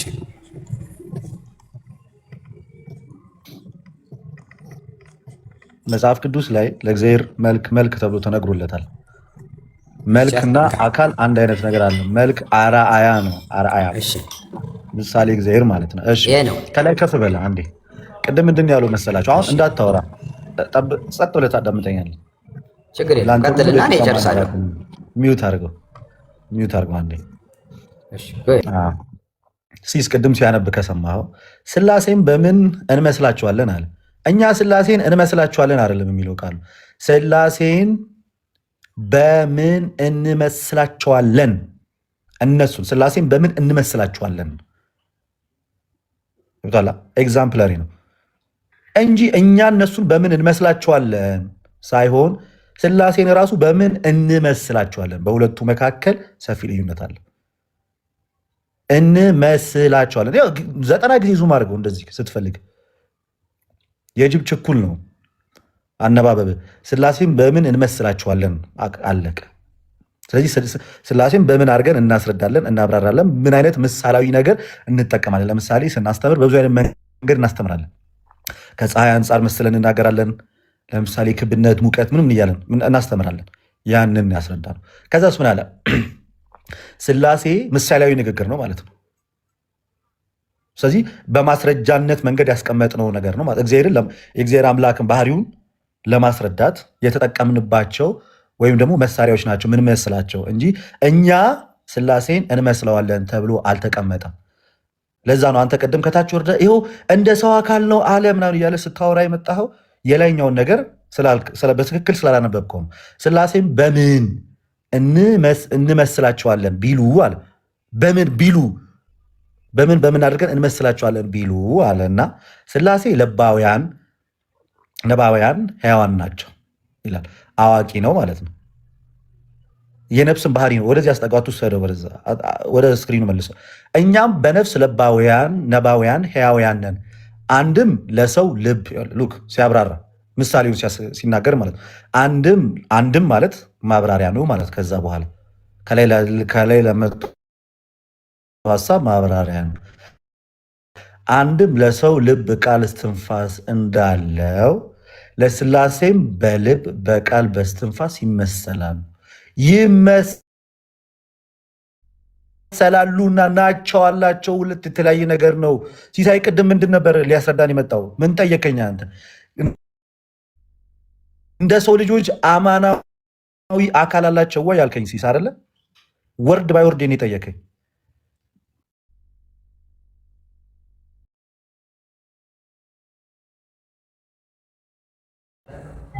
ጨረሰ? ልደት አልጨረሰም። እንትን ሆኖ ነው ግን በልደት ቦታ የሚቀጥለው አልጨረሰም። ኔትወርክ ቀይ አብርቷል። ኔትወርክ ይዞት ነው ይጨርስና ይስጠኝ ለእኔ ይሰጣል። ልደት አልጨረሰም። እኔም ጋር ኔትወርክ እንትን እያለ ነው። ታብና ኮፒሊንግ ሼር አርጉ። እስቲ ታብ ኮፒሊንግ ሼር አርጉ። ሲስ ወይስ ተመልሻለሁ? ሲስ ተመልሳል። ግን አንድ አሁን ቀዩ ጠፍቷል። ልደት አሁን ቀጥል። አሁን ይኸውልህ ቅድም ሲሳይ ቅድም ኤግዛክትሊ አማናዊ የአካል ክፍሎች አላቸው ወይ አልከኝ። በቤተክርስቲያናችን ልክ እኛ እንዳለን አማናዊ የአካል ክፍሎች ጣት ተብሎ እውነተኛ ጣት የላቸውም አልኩ አደለ? ከዛ እሱ ምን አለ? አላቸው ብሎ አመጣ አደለ? ከዛ ይሄን ከፈተ ሲያነብ ምን አለ? ስላሴን በምን እንመስላቸዋለን አለ። እንመስላቸዋለን አይደለም የሚለው እንመስላቸዋለን። በቃ አለቀ ጨዋታው። እዚህ ጋር ስለ ምሳሌ እያወራ እንጂ ስለ አማናዊ አካል እያወራ አይደለም። መጨረሻ ላይ ከዛ ምን ብሎ አስረዳ? አንድም ለሰው ልክ ለሰው ምሳሌ አድርጎ አንድም ለሰው ልብ ቃል እስትንፋስ እንዳለው ለስላሴም በልብ በቃል በስትንፋስ ይመሰላሉና ኤግዛክትሊ ልብ ቃል እስትንፋስ አላቸው ማለት ሁለት የተለያዩ ነገሮች ናቸው። አየ ይመሰላሉ። ቅድም ተናገር ያለው ለምሳሌ አልኩኝ እኔ ስናገር በእግዚአብሔር አርአያ ተፈጥረናል ሲባል እግዚአብሔር ያያል፣ እኛ አይን አለን። እግዚአብሔር አይን አለው ሲባል ያያል ለማለት ነው ምሳሌያዊ ንግግሩ። እንመስላቸዋለን ቢሉ ተብሎ የተናገረው የስላሴን ለማስረዳት በምን እንመስለዋቸዋለን ቢሉ ሰዎች ቃል አላቸው። ቃል ረቂቅ ነው፣ ትሰማዋለህ እንጂ አዳስሰውም። ስላሴም አካል ረቂቅ ነው ብለን በዚህ መንገድ እንመስለዋለን ለማለት ነው እንጂ ኤግዛክት ቀጥታ ስጋዊ አካል ልክ ለሰው ልጅ እንዳለው ቤተክርስቲያናችን አለው ብላ አስተምራ አታውቅም። ዳሲት አለቀ በቃ። ይሄው ሲስ እንግዲህ በግድ አስተምሩ ከሆነ ደሱዬ፣ እኔ ቅድም ሆን ብዬ ሊትራሊ ጠየኩት እኮ ደሱ። እኔ ቃል በቃል ነው ልደትን የጠየኩት። አንዳንድ ቪዲዮዎች ሲንቀሳቀሱ ስላየው ልደትን ቃል በቃል በቀጥታ እንዳንተም ዞር ዋራ ምናምን ሳላረግ ቀጥታ ነው የጠየኩት። ልደት በኦርቶዶክስ በስላሴ ትምህርት መሰረት አማናዊ የአካል ክፍሎች አላቸው ብላ ኦርቶዶክስ ታስተምራለች ብዬ ጠየቅኩት። ወንድማችን ልደት ሳያቅማማ እንትን ሳይል በፍጹም አናስተምርም አስተምራ አታውቅም አለ። እሺ አሁን ሌላ ጥያቄ አለ? ሌሎችም ካላችሁ ጥያቄ ካላችሁ አካላት ጥያቄ ካላችሁ መግባት ትችላላችሁ። እሺ አላለቀም እዚህ ጋር አላለቀም። አንደኛ እኔ የሚገርምህ ይሄ ፍጹም መልክ ፍጹም አካል ልክ ይሄ ማለት እውነተኛ አካል አለው የሚለው ብዙ ትምህርትም አለ እዚህ ቪዲዮ ላይ እየተለቀቁ አሉ። ምናልባት አሁን ስለሌለኝ አሁን ማቅረብ አልችልም፣ እሱ መረጃ ስለማይሆን ይህንን እስኪ እንየው። አሁን እያወራ ያለው ምንድነው? እዚህ ቦታ ላይ ንግበር ሲል የሶስትነትን በአርያን ያለውም የአንድነትን የሶስትነትን ይሆናል ይልና በሶስት አርያ አንድ ሰው መገኘት በሶስት አርያ አንድ የሆነ የሚረብሻለ ሲሰው አንተ ጋር ነው። እሺ ቴንክ ዩ እንዲህ ይላል። አርያ የሶስትነት ይሆናል። በሶስት አርያ አንድ ሰው መገኘቱ የአንድነቱ ምሳሌ ነው ይላል። በሶስቱ አርያ ስንት ሰው ተገኝቷል? አንድ ሰው ተገኝቷል ይላል። ያ ሰው ደግሞ በአርያነ ብሎ መዘርዘሩ በባህሪያችን ማለቱ ደግሞ የሶስትነት ነው ይላል። ከዛ ይቀጥልና ስላሴን በምን እንመስላቸዋለን ቢሉ ስላሴን የምንመስላቸው በምንድን ነው አለን? ሶስት ነገሮችን ዘርዝሯል። አንደኛ ስላሴ ለባውያን ናቸው፣ ነባቢያን ናቸው፣ ሕያዋን ናቸው። ከዛ ሰውሳ ምንድን ነው? እኛም በነፍስ ለባውያንን፣ ነባቢያንን፣ ሕያዋንን አሁን በዚህ እንመስላቸዋለን ማለት ነው። አንድም ይልና ደግሞ ሁለተኛ እንደማለት ነው። አንድም ማለት እንመስላቸዋለን ሳይሆን እንመስላቸዋለን። ድንገት እሺ እኮ እንመስላቸዋለን ማለት ነው። አንድም ይልና እሺ አንድም ለሰው ልብ፣ ቃል፣ እስትንፋስ እንዳለው ስላሴም ምን አላቸው ይላል። በልብ በቃል በእስትንፋስ ይመሰላሉ። ልብ፣ ቃል፣ እስትንፋስ አላቸው። ሰውም ልብ፣ ቃል፣ እስትንፋስ አለው። አዎ አለ እኮ አንድም አዳምጠኝ። አዎ አንድም ስላሴ ያላቸው የሚለውን አሳይ፣ ክፈተው። እሺ ለውድ አድርግለት ወይ ጉድ ያለ ያገሬ ሰው። እሺ እቺን ትንሽ እንደዛ አድርጋት። እሺ ቴንኪው። እንዲህ ይላል ስላሴን በምን እንመስላቸዋለን ሲል ስላሴ ለባውያን፣ ነባቢያን፣ ሕያዋን ናቸው። እኛም በነፍስ ለባውያን፣ ነባቢያን፣ ሕያዋን ነን። አንድም ለሰው ምን አለው ይላል? ልብ አለው፣ ቃል አለው፣ እስትንፋስ አለው። እንዲያለው ስላሴም የሚላለ ምን የምትለው ምዕላድ ናት። ስላሴ ምዕላድ ናት። ምን ማለት ቆይ ስላሴም አዳምጠኛ። አዎ ስላሴም በልብ በቃል በእስትንፋስ ይመሰላሉና አይ በልብ ይመሰላሉ፣ በቃል ይመሰላሉ እኮ። ቆይ ደሱ አንድ ቢኒ ሚዩት አድርግልኝ። ይሄ ማለት ሰው ጋር እያነጻጸረ አይደለም ደሱ ሰው ጋር እያነጻጸረ እኮ ነው። ቆይ ንጽጽሩ ሰው ጋር አይደል እንዴ? ቆይ አንድ ቢኒ ሚዩት አድርግ። ይሄ ማለት ስላሴ አማናዊ ልብ አላቸው ማለቱ ነው። እንደው ቀን ስላሴ ሰው ጋር አይደል እየተነጻጸረ ያለው እኮ። ይሄ ማለት ይሄ ጽሑፍ ማለት አማናዊ ልብ አላቸው ማለቱ ነው። ሰው ጋር እኮ ነው እየተነጻጸረ ያለው አይደል? ማን ጋር ነው እየተነጻጸረ ያለው? ንጽጽር እኮ። አሁን የኔ ጥያቄ አሁን ይሄ ጽሑፍ የሚለው በቀጥታ ስላሴ እኔ እናንተ ልብ እንዳለ እኛ ልብ አለን አይደል? ይሄ ልብ አለ። እንደዚህ አይነት ሊትራሊ በቀጥታ ሊትራሊ ልብ አላቸው እያለ ነው ወይ? አማናዊ ልብ አላቸው እያለ ነው እኮ እያለ ያለው እንደዛ ነው። በደንብ ይኸው ምን እንደሚል አንድም ይልና ለሰው ምን አለው ይላል? ልብ አለው፣ ቃል አለው፣ እስትንፋስ እንዲያለው።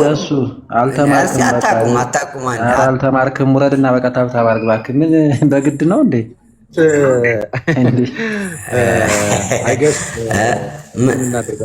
እሺ የኩላሊቱን ንገሩኝና ልሂድ። እሺ ታው እሺ የኩላሊቱን ንገረኝና ልውጣ። ኩላሊቱ ለምንድን ነው የሚያገለግለው? ንገረኝ። መጀመሪያ ቼክ አድርገና ኩላሊት ያለሽ ቆይ አታስወርዱ።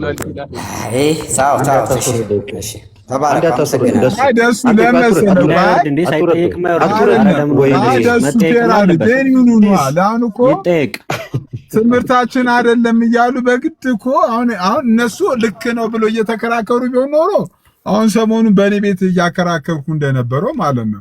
አይ በፍጹም ከኢየሱስ ስም ውጭ አይወጣም ብለው እየተከራከሩ ቢሆን ኖሮ እነሱ ሊትራል የሆነ የላቸውም። አማናዊ የሆነ አካል የለም፣ እንደዚህ የሚባል ትምህርት የለንም። አካል ስንል የአካልን ትርጓሜ የሚያምኑበትን የአካል ትምህርት አስቀመጡ። አይ በግድ እንደዚህ ታምናላችሁ ብሎ መምጣት ሌላ ወንጌል አማኞች ካላችሁ ገብታችሁ ሞግቱ። ሲስ ከይቅርታ ጋር ማለት ነው ይግባ። አሁን እሱ እያንዳንዱን የአካል ክፍላቶችን እየዘረዘረ አይደለ ሲጠይቅ የነበረው? እኛ ምን ጠይቋል? መጽሐፍ ቅዱስ ላይ ሌላ የትም ሳንሄድ ከመጽሐፍ ቅዱስ እያንዳንዱ የአካል ክፍላቶች ለእግዚአብሔር የተነገሩትን ለምሳሌ ክንፍ የተባለውን 7 አይኖች የተባሉትን ለእግዚአብሔር የተነገሩትን ይነግረናል። ይግባና ከዛ ሲነግረን ዝም ብሎ ከራሱ አይደለም ከራሱ ከቤተ እምነቱ ማስረጃ እየከፈተ ያሳየናል። ይግባ ይጠይቅ። እሱ ብቻ ጠይቆ ለምን ይወርዳል? እሺ ሌላ ማንሳት የምፈልገው ነገር ከኦርቶዶክሳውያን እኛ በስላሴ ትምህርታችን ምንም አይነት እፍረት ምናምን ተሰምቶን አያውቅም። አንደኛ ቅድም ቢኒን ያስቆንኩት አውቄ ነው። ዘኪንም ቢኒን ይጨርስ ያልኳቸው ምክንያቱም ራሱ መጽሐፉ መልስ መስጠት ስለሚችል ራሱ መጽሐፉ መርሳት የሌለባቸው የነበሩ የሲሳይን ጥያቄ እኔ ለምን መሰላችኋል? የሲሳይን ጥያቄ ወደ ኋላ የመለስኩት ሲሳይ አማናዊ የአካል ክፍል አለው ብለህ ታምናለህ አታምንም ከሚል ነው አይደል ጥያቄ የተነሳው። ከዛ አንጻር ነው ሁሉም ነገር የመጣው። ስለዚህ አሁን እኔ አንድ ጥያቄ ያለኝ ዘካርያስ አንድ ጥያቄ ይጠይቃል ማለት ነው። እኔ መጀመሪያ አካል እንዳላቸው ከአባቶች ትክክለኛ አካል እውነተኛ አካል የሚል ስላለ እሱ እንዳሳይህና ትጠይቀኛለህ። እኛ እኮ እግዚአብሔር አንድ አዳምጠኝ አባቶች ያስተማሩትን ትክክለኛ አካል ነው ስላሴ ያለው ያሉት አካል ስትል ደሱ እኮ አካል ስትል ትክክለኛ አካል ሲባል ምን አይነት አካል ነው? አማናዊ እጅግር አለው ብሎ ያስተማራለ እኮ አማናዊ አካል ነው ብሎ ያስተማሩ አሉ። ላሰማህ አካልማ አለው። እንዴት ነው የሌለው አካል? እግዚአብሔር አካል የለውም ያላለ እንዴ? አማናዊ አካል ነው እያልከኝ አይደል? አማናዊ አካል ከግር አማናዊ አካል ክፍሎች አማናዊ አካል ክፍሎች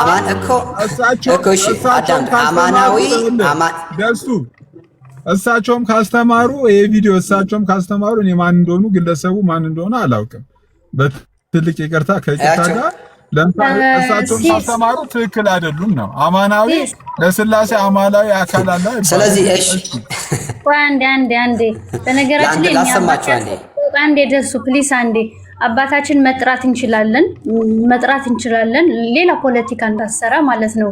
አንተ አሁን ቆይ ስላሴን በአካል 3 አይደሉም ብለህ እያመንክ ነው። እሳቸው ያንን እያስረዱ ነው እንጂ ይሄውን አንተ እንደምትለው ልክ አንተ ሊትራል እጅግር እንዳለ ያንን እየተናገሩ አይደለም። ኦኬ እንዴ እኛ አካል የላቸውም ብለህ ቪዲዮውን እንስማ ይሻል። ቪዲዮውን እንስማ ቪዲዮ ይመልስ አንድ ጊዜ ቪዲዮ ይመልስ አንዴ ቆይ እሺ አንዴ ትከፍተዋለህ ቆይ ቪዲዮ አንዴ ደሱ ትከፍተዋለህ። አንዴ ለልደት እድል ልስጠውና ትከፍታለህ። እሺ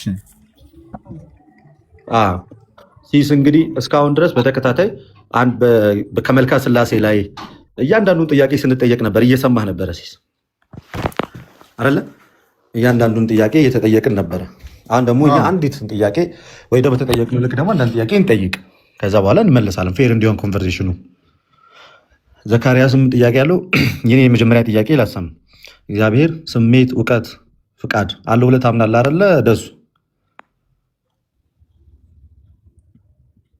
ደሱ እግዚአብሔር ስሜት፣ እውቀት፣ ፍቃድ አለው ብለህ ታምናለህ ወይንስ አታምንም?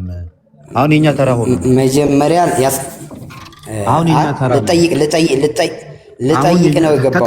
ጥያቄ ያላችሁ ተጠይቀናል።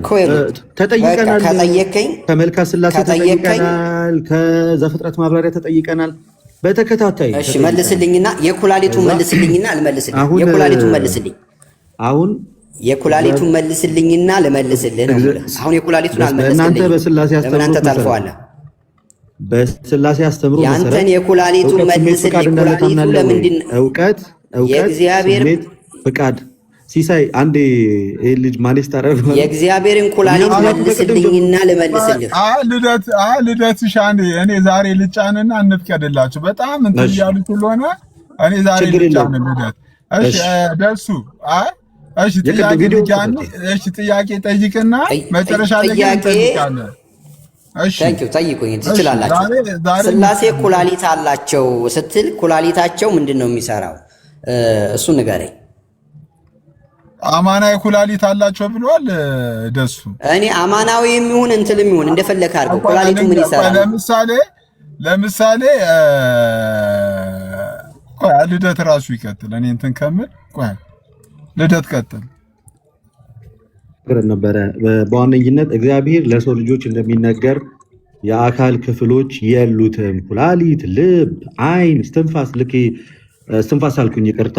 ኩላሊት፣ ልብ፣ ይሄ ኩላሊት፣ አይን፣ እጅ፣ እግር፣ ይሄ ውጫዊ የአካል ክፍሎች አለው። ውሳጣዊ ሳይሆን ውጫዊ የአካል ክፍሎች ፀጉር፣ ቅንድብ፣ ጥርስ፣ ከንፈር፣ እጅ፣ እግር እና እኚህ በጣም ሊዳሰሱ የሚችሉ የአካል ክፍሎች እግዚአብሔር የነዚህ የአካል ክፍሎች ስብስብ አይደለም። አንተ እንደምትለው አይነት ኩላሊት እጅ ምናምን እንደምታወራው አይነት እኔ እንደምለው አላልኩም። እኔ እንደምለው አልጠየቅኩም። ወንድሜ እንደምለው አልጠየቅኩም። አንተ እንደምትለው ኩላሊት እናስረዳኝ። ቆይ መንፈስ ቅዱስ ሲስ ከዚህ በኋላ በስነ ስርዓት የሚያወሩ ሰዎችን ብቻ ታስገባለህ ማለት ነው። ምንም ችግር የለውም። አንጠይቅም ዛሬ እንጠይቃለን። ግን አትሊስት ስናወራ መሀል ላይ እየገቡ ማይረብሹን ሰዎች ብታደርግልን ደስ ይለናል። ቅድም ተናግሬ አብራርቼ አልፌዋለሁ። መልካ ስላሴ ላይ አልኩት። ጥያቄው የተነሳው ከመልከ ስላሴ ስለሆነ ሰላም ላይ ይንቴክሙ ሰላም ብቻ አሉ እያንዳንዷ ማለት ነው። ከስሙ ጀምሮ እግዚአብሔርን ማለት ነው ያመሰገንበት እነዛ ተዘርዝረው ልክ በሰው ልጅ አካል ክፍል በሚመስል መንገድ ተዘርዝረው የተቀመጡት እነዛ ነገሮች ሁሉ ለስላሴ እኛ አካላቶች አሏቸው ማለት አይደለም። አሏቸው ብለንም አስተምረን አናቅም። ለምሳሌ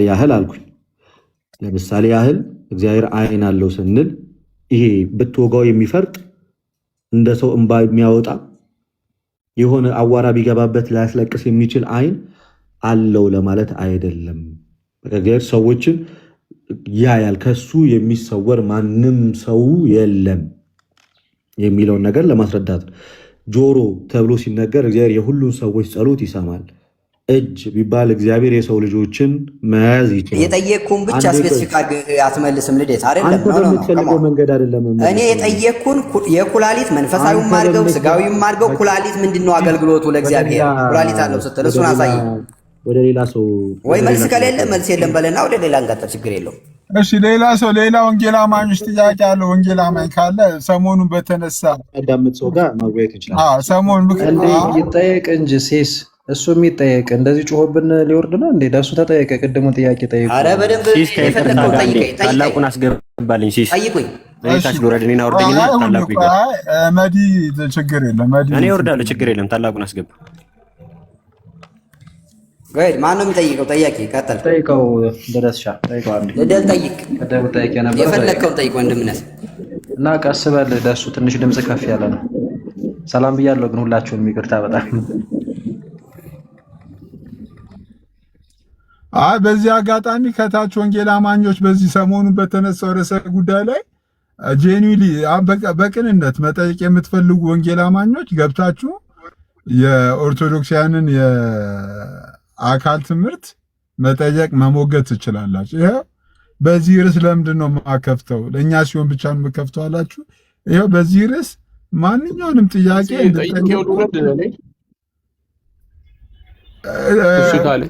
ተመልሻለሁ። እሺ ደሱ መጽሐፍ ቅዱስ እጅ ላይ ይዛል እንዴ?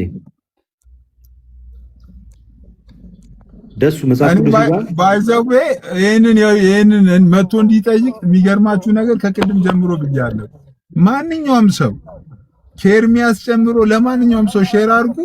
ያው ለመጠየቅ ዝግጁ ነን ብለዋል። በቃ መጠየቅ ትችላላችሁ። በቃ ማንኛውም ጥያቄ ለመጠየቅ በማስረጃ በመረጃ በእውነት በቅንነት እና ደግሞ የሚሰጣችሁ መልስ ደግሞ መቼም እናንተ የምትፈልጉትን መልስ አይመልሱም። እነሱ የቤተክርስቲያናቸውን ትምህርት መልስ ነው የሚመልሱት። መጠየቅ ትችላላችሁ። እሺ ደሱ አለ ሊጠይቅ ነው ልደት። ከዛ ወደ ሌሎች እንሄዳለን። ደሱ አለ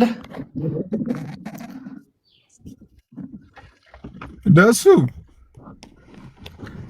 እኔ እንኳን ኩላሊት እያለ ጋር አያይዣ ነገር ላንሳ ስለፈ መጽሐፍ ቅዱስ እጅ ላይ ይዛል እንዴ? መጽሐፍ ቅዱስ እጅ ላይ አለኝ ማለት ለውጣለህ። ትንቢተ ኤርምያስ ምዕራፍ 31 ቁጥር 20 ላይ ያለውን ክፍል ክፈተው። እሺ ኤርምያስ 31 20 እሺ 20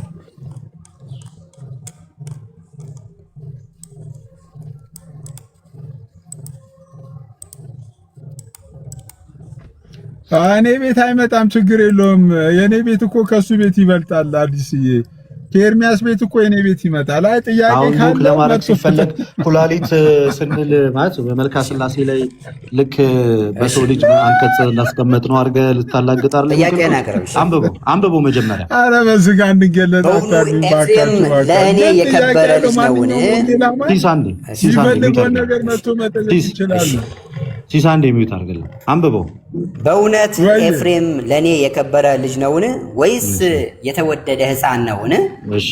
በእርሱ ላይ በተናገርኩ ቁጥር አስበዋለሁ። ስለዚህ አንጀቴ ታወከች፣ ርኅራሄ እራራለታለሁ ይላል እግዚአብሔር። አንጀቴ ሲል ምን እያለ ነው እግዚአብሔር? አንጀቴ ሲል ምን አትደሱ ደሱ ማለት ልክ እኛም እኔ ቅድም ተናግሬያለሁ። አይን እጅ እግር እግዚአብሔር አሉ ሲባል እንደ ሰዎች አይነት የአካል ክፍሎች የሉትም። ኩላሊትም ተብሎ ሲነገር በዛ አይነት መንገድ የተነገረ አይደለም። ልደት ይመለስ አንዴ ደሱ መልሶ ስልክ ገብቶብኝ ነው። እሺ አንጀቴ ሲል ምን ማለት ነው? አንጀቴ ሲል ምን እያለ የእግዚአብሔር ርኅራሄ ፍቅር ማለት ነው። አራ አላለም። አንጀቴ የምትለው ምን ማለት ነው? አንጀቴ ሲል ምን ያለ እኮ አንጀቴ ማለት ታወከች። አንጀቴ ታወከች ሲል አንጀት አለው እግዚአብሔር። እኮ እግዚአብሔር በባህሪው እንደ ሰው አንጀት ኑሮ ሳይሆን እግዚአብሔር ረራዩ ታወከ ነው። ደስዬ ረራዩ ታወከ ነው። አዳምጥ። አሁን አዳምጥ።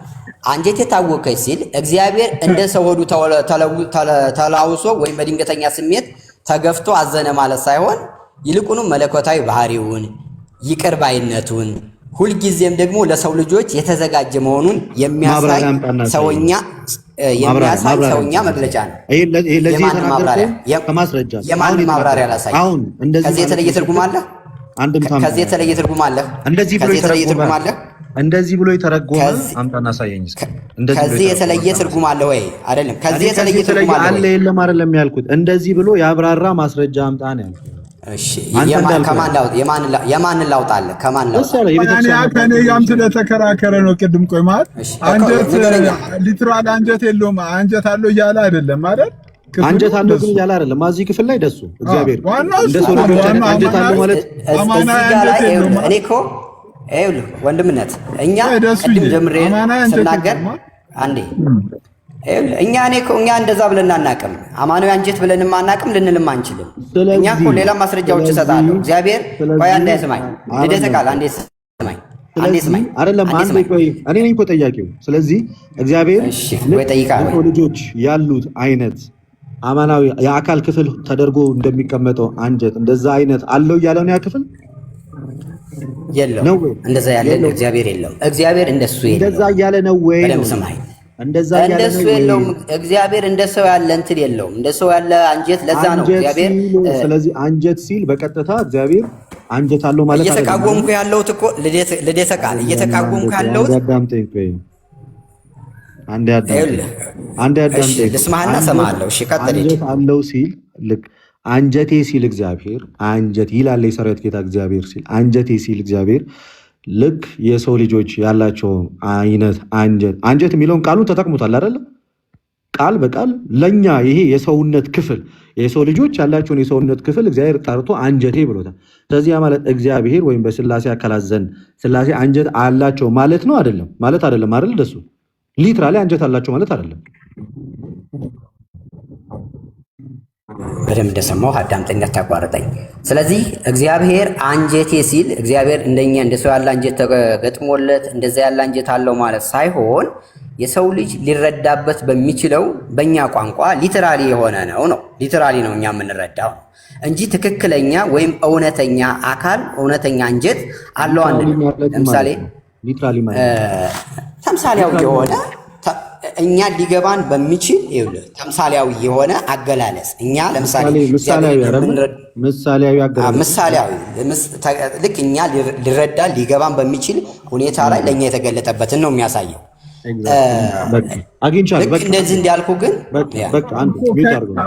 ደሱ ሌላ ደሱ ላግዝ ከኛ የተለየ እንደኛ ያልሆነ አንጀት አለው እያልክ ነው ወይስ? ኧረ ደሱ እሺ። እና የኛ አይነት አለው እያልክ ነው አንተ? ምን እያልክ ነው አንተ? አንጀት አለው እያልክ ነው? እግዚአብሔር አንጀት አለው እያልክ ነው? አልሰማኝም ማለት ነው። አልሰማኝም ምን እንዳልኩ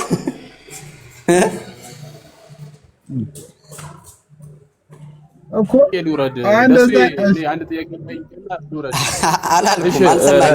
ጥያቄ ተመልሷል። ሲሲዬ አንድ የሚዩት አድርገው ደስ ጥያቄው ተመልሷል። ቀደሱ ምን ብሎ መለሰው? ልክ ሁለት ጥያቄ በአንዴ መልሷል። አንደኛ ምሳሌያዊ ነው የሚለውን ይሄ ዘፍጥረት ላይ ቅድም ልብ ቃል እስትንፋስ ምናምን ብለው የተቀመጡትን እነዛ ለማብራራት የተቀመጡትን እነሱን ሀሳቦች በዚህ እንመስላቸዋለን እንዳለ የምርም ለእግዚአብሔር አምላክ የሰው ልጆች እንዳላቸው አይን እጅግር ያለው እንዳልሆነ ከምን አንጻር እንደተነገረ አካላዊ ያ አካል የእግዚአብሔር የእውነተኛ አካል ክፍል ሆነው በሰው ደረጃ የሚነገሩ ሳይሆን ምሳሌ በሆነ መንገድ ሰዎች ሊገባቸው በሚገባው መንገድ የተቀመጠ እንደሆነ ከተናገር አንጀት አለው ስንል አንጀት አለው እያልን ካልሆነ ኩላሊትም አለው ስንል ኩላሊት አለው እያልን አይደለም። ወደ ሌላ ጥያቄ ማለፍ ይቻላል። ይሄው በራስ አንደበት መልሰዋል። ቴንክ ዩ ጋር ብለሲዮ ልደትዬ ተባረክ። ግን ስለዚህ እውነተኛ የሚሉት ሰዎች ትክክል አይደሉም አይደለ? በዚህ አያያዝ ደሱ ልጠይቅ እኔ በቃ ወደ እስኪ ቢኒዬ ከድ እሺ ቢኒዬ እሺ ቀጥልሽ። የምጠይቅ ጥያቄ ምንድነው? በስላሴ አካላት መካከል አብ የበላይ አስተዳዳሪ፣ ወልድ ደግሞ የአብን ጉዳይ ፈጻሚ ነው ብለህ ታምናለህ? መቼ? ከጥንተ ዘላለም ነው ወይስ ወደዚህ ምድር ኢየሱስ ከመጣ በኋላ? በስላሴ አካላት መካከል እኮ ከርሱ ወጣ። እንደሱ የሚባል የለም። በስላሴ መካከል እንደሱ የሚባል የለም።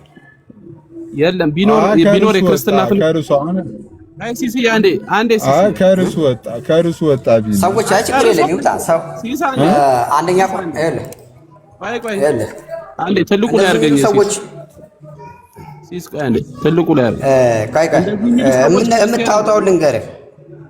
አይ ክርስቲያን አይደሉም ሳይሆን ሰዎች አመለካከት የተለያየ አመለካከት ሊኖራቸው ይችላል። ግን ይሄ እንትን መደረግ አለበት፣ መጠናት አለበት። የክርስትና ትምህርት ነው እሱ። ይሄ ቤተክርስቲያንም ለምሳሌ ኦርቶዶክስ ቤተክርስቲያን በዛ አይነት ተተረጉማለች። የሚተረጉሙ አባቶች አሉ እኮ የሚተረጉሙ አሉ ነው የምልህ። የምትነግረኝ አንደኛ ቆሮንቶስ ምዕራፍ 15 ቁጥር 28 ነው የምታወጣው። እሺ ያንተ ጥያቄ ነው የጠየቅኩት። ያንተን ቤተ እምነት ጥያቄ ነው የምትጠይቀኝ። አንደኛ ቆሮንቶስ 15 28 ነው የምታወጣው። እሱ ማለት ደግሞ በእናንተ በተለያየ ስኮላሮች የሆነ ነገር ይሉታል። ጀስት እኔ ስኮላርን አልቀበልም። እኛን ተወንና አሁን የተናገርኩት አብ የበላይ አስተዳዳሪ፣ ወልድ ደግሞ የአብን ጉዳይ ፈጻሚ ነው ብለህ ታምናለህ ወይ? ይሄንን የክርስትና ትምህርት ነው ብለህ ታምናለህ ወይ ነው? የበላይ አስተዳዳሪ ሲል ምን ማለት ነው? እኔ እንጃ። በምንድን ነው የበላይ አስተዳዳሪ የሚለውን አልጠየቅኩም። የጠየቅኩት ለምሳሌ ይኸውልህ አሁን የበላይ አስተዳዳሪ የሚለው ወይም የበላይ አስተዳደር የሚለው በምንድን ነው? እሱ ነገር ፍታልኝ። ታምናለህ ወይ? መጀመሪያ እኔ ካላልኩ ታዲያ ጥያቄህን ለመመለስ እኮ ጥያቄውን ማወቅ አለብኝ አይደል?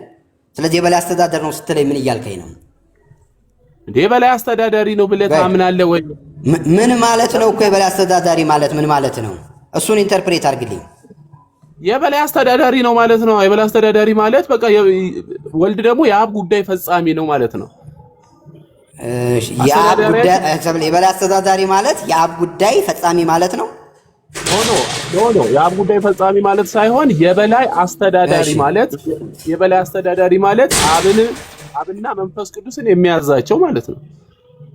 እሺ አብና መንፈስ ቅዱስን የሚያዛቸው ነው ይላል የበላይ አስተዳዳሪ ማለት። እኔ ለጠየቀኝ ጥያቄ ነው። አይ እኮ ምን ስታመጣ ጥያቄ እኮ ስታቀርብ ጥያቄው በትክክል እንዲመለስልህ ሪል የሆነ እንትን ማምጣት አለብን። ጥያቄን ቀጥታ መልስልኝ። አላምነውም ወይ አምነዋለሁ ብለህ እንዲመልስልህ ጥያቄውን ማወቅ አለብኝ። ጥያቄውን ሳልመልስ አሁን እኔ ደሱ ዝም ብሎ አይመልስም። መጀመሪያ ጥያቄውን እረዳለሁ። የጥያቄውን ሐሳብ ከተረዳው በኋላ የበላይ አስተዳዳሪ ነው ስትል ምን እያልክ ነው? እሱን ክፈትና አስረዳኝ። ምን ማለት ነው? ራስህ እኮ ነው ያመጣው። እኔ የበላይ አስተዳዳሪ ነው ብለህ ያመጣው። እኔ የበላይ አስተዳዳሪ ነው የሚል መጽሐፍ ቅዱስ ስላላነበብኩም አንብብልህ። በምን ኮንቴክስት ተረዳዋል የበላይ አስተዳዳሪ የሚለውን? እኔ የበላይ አስተዳዳሪ ነው የሚል አላነበብኩም እያልኩ ነው ብራዘር። የለም የበላይ አስተዳዳሪ ማለት ምን ማለት ነው? እስኪ ምንድነው አንተ የተረዳው?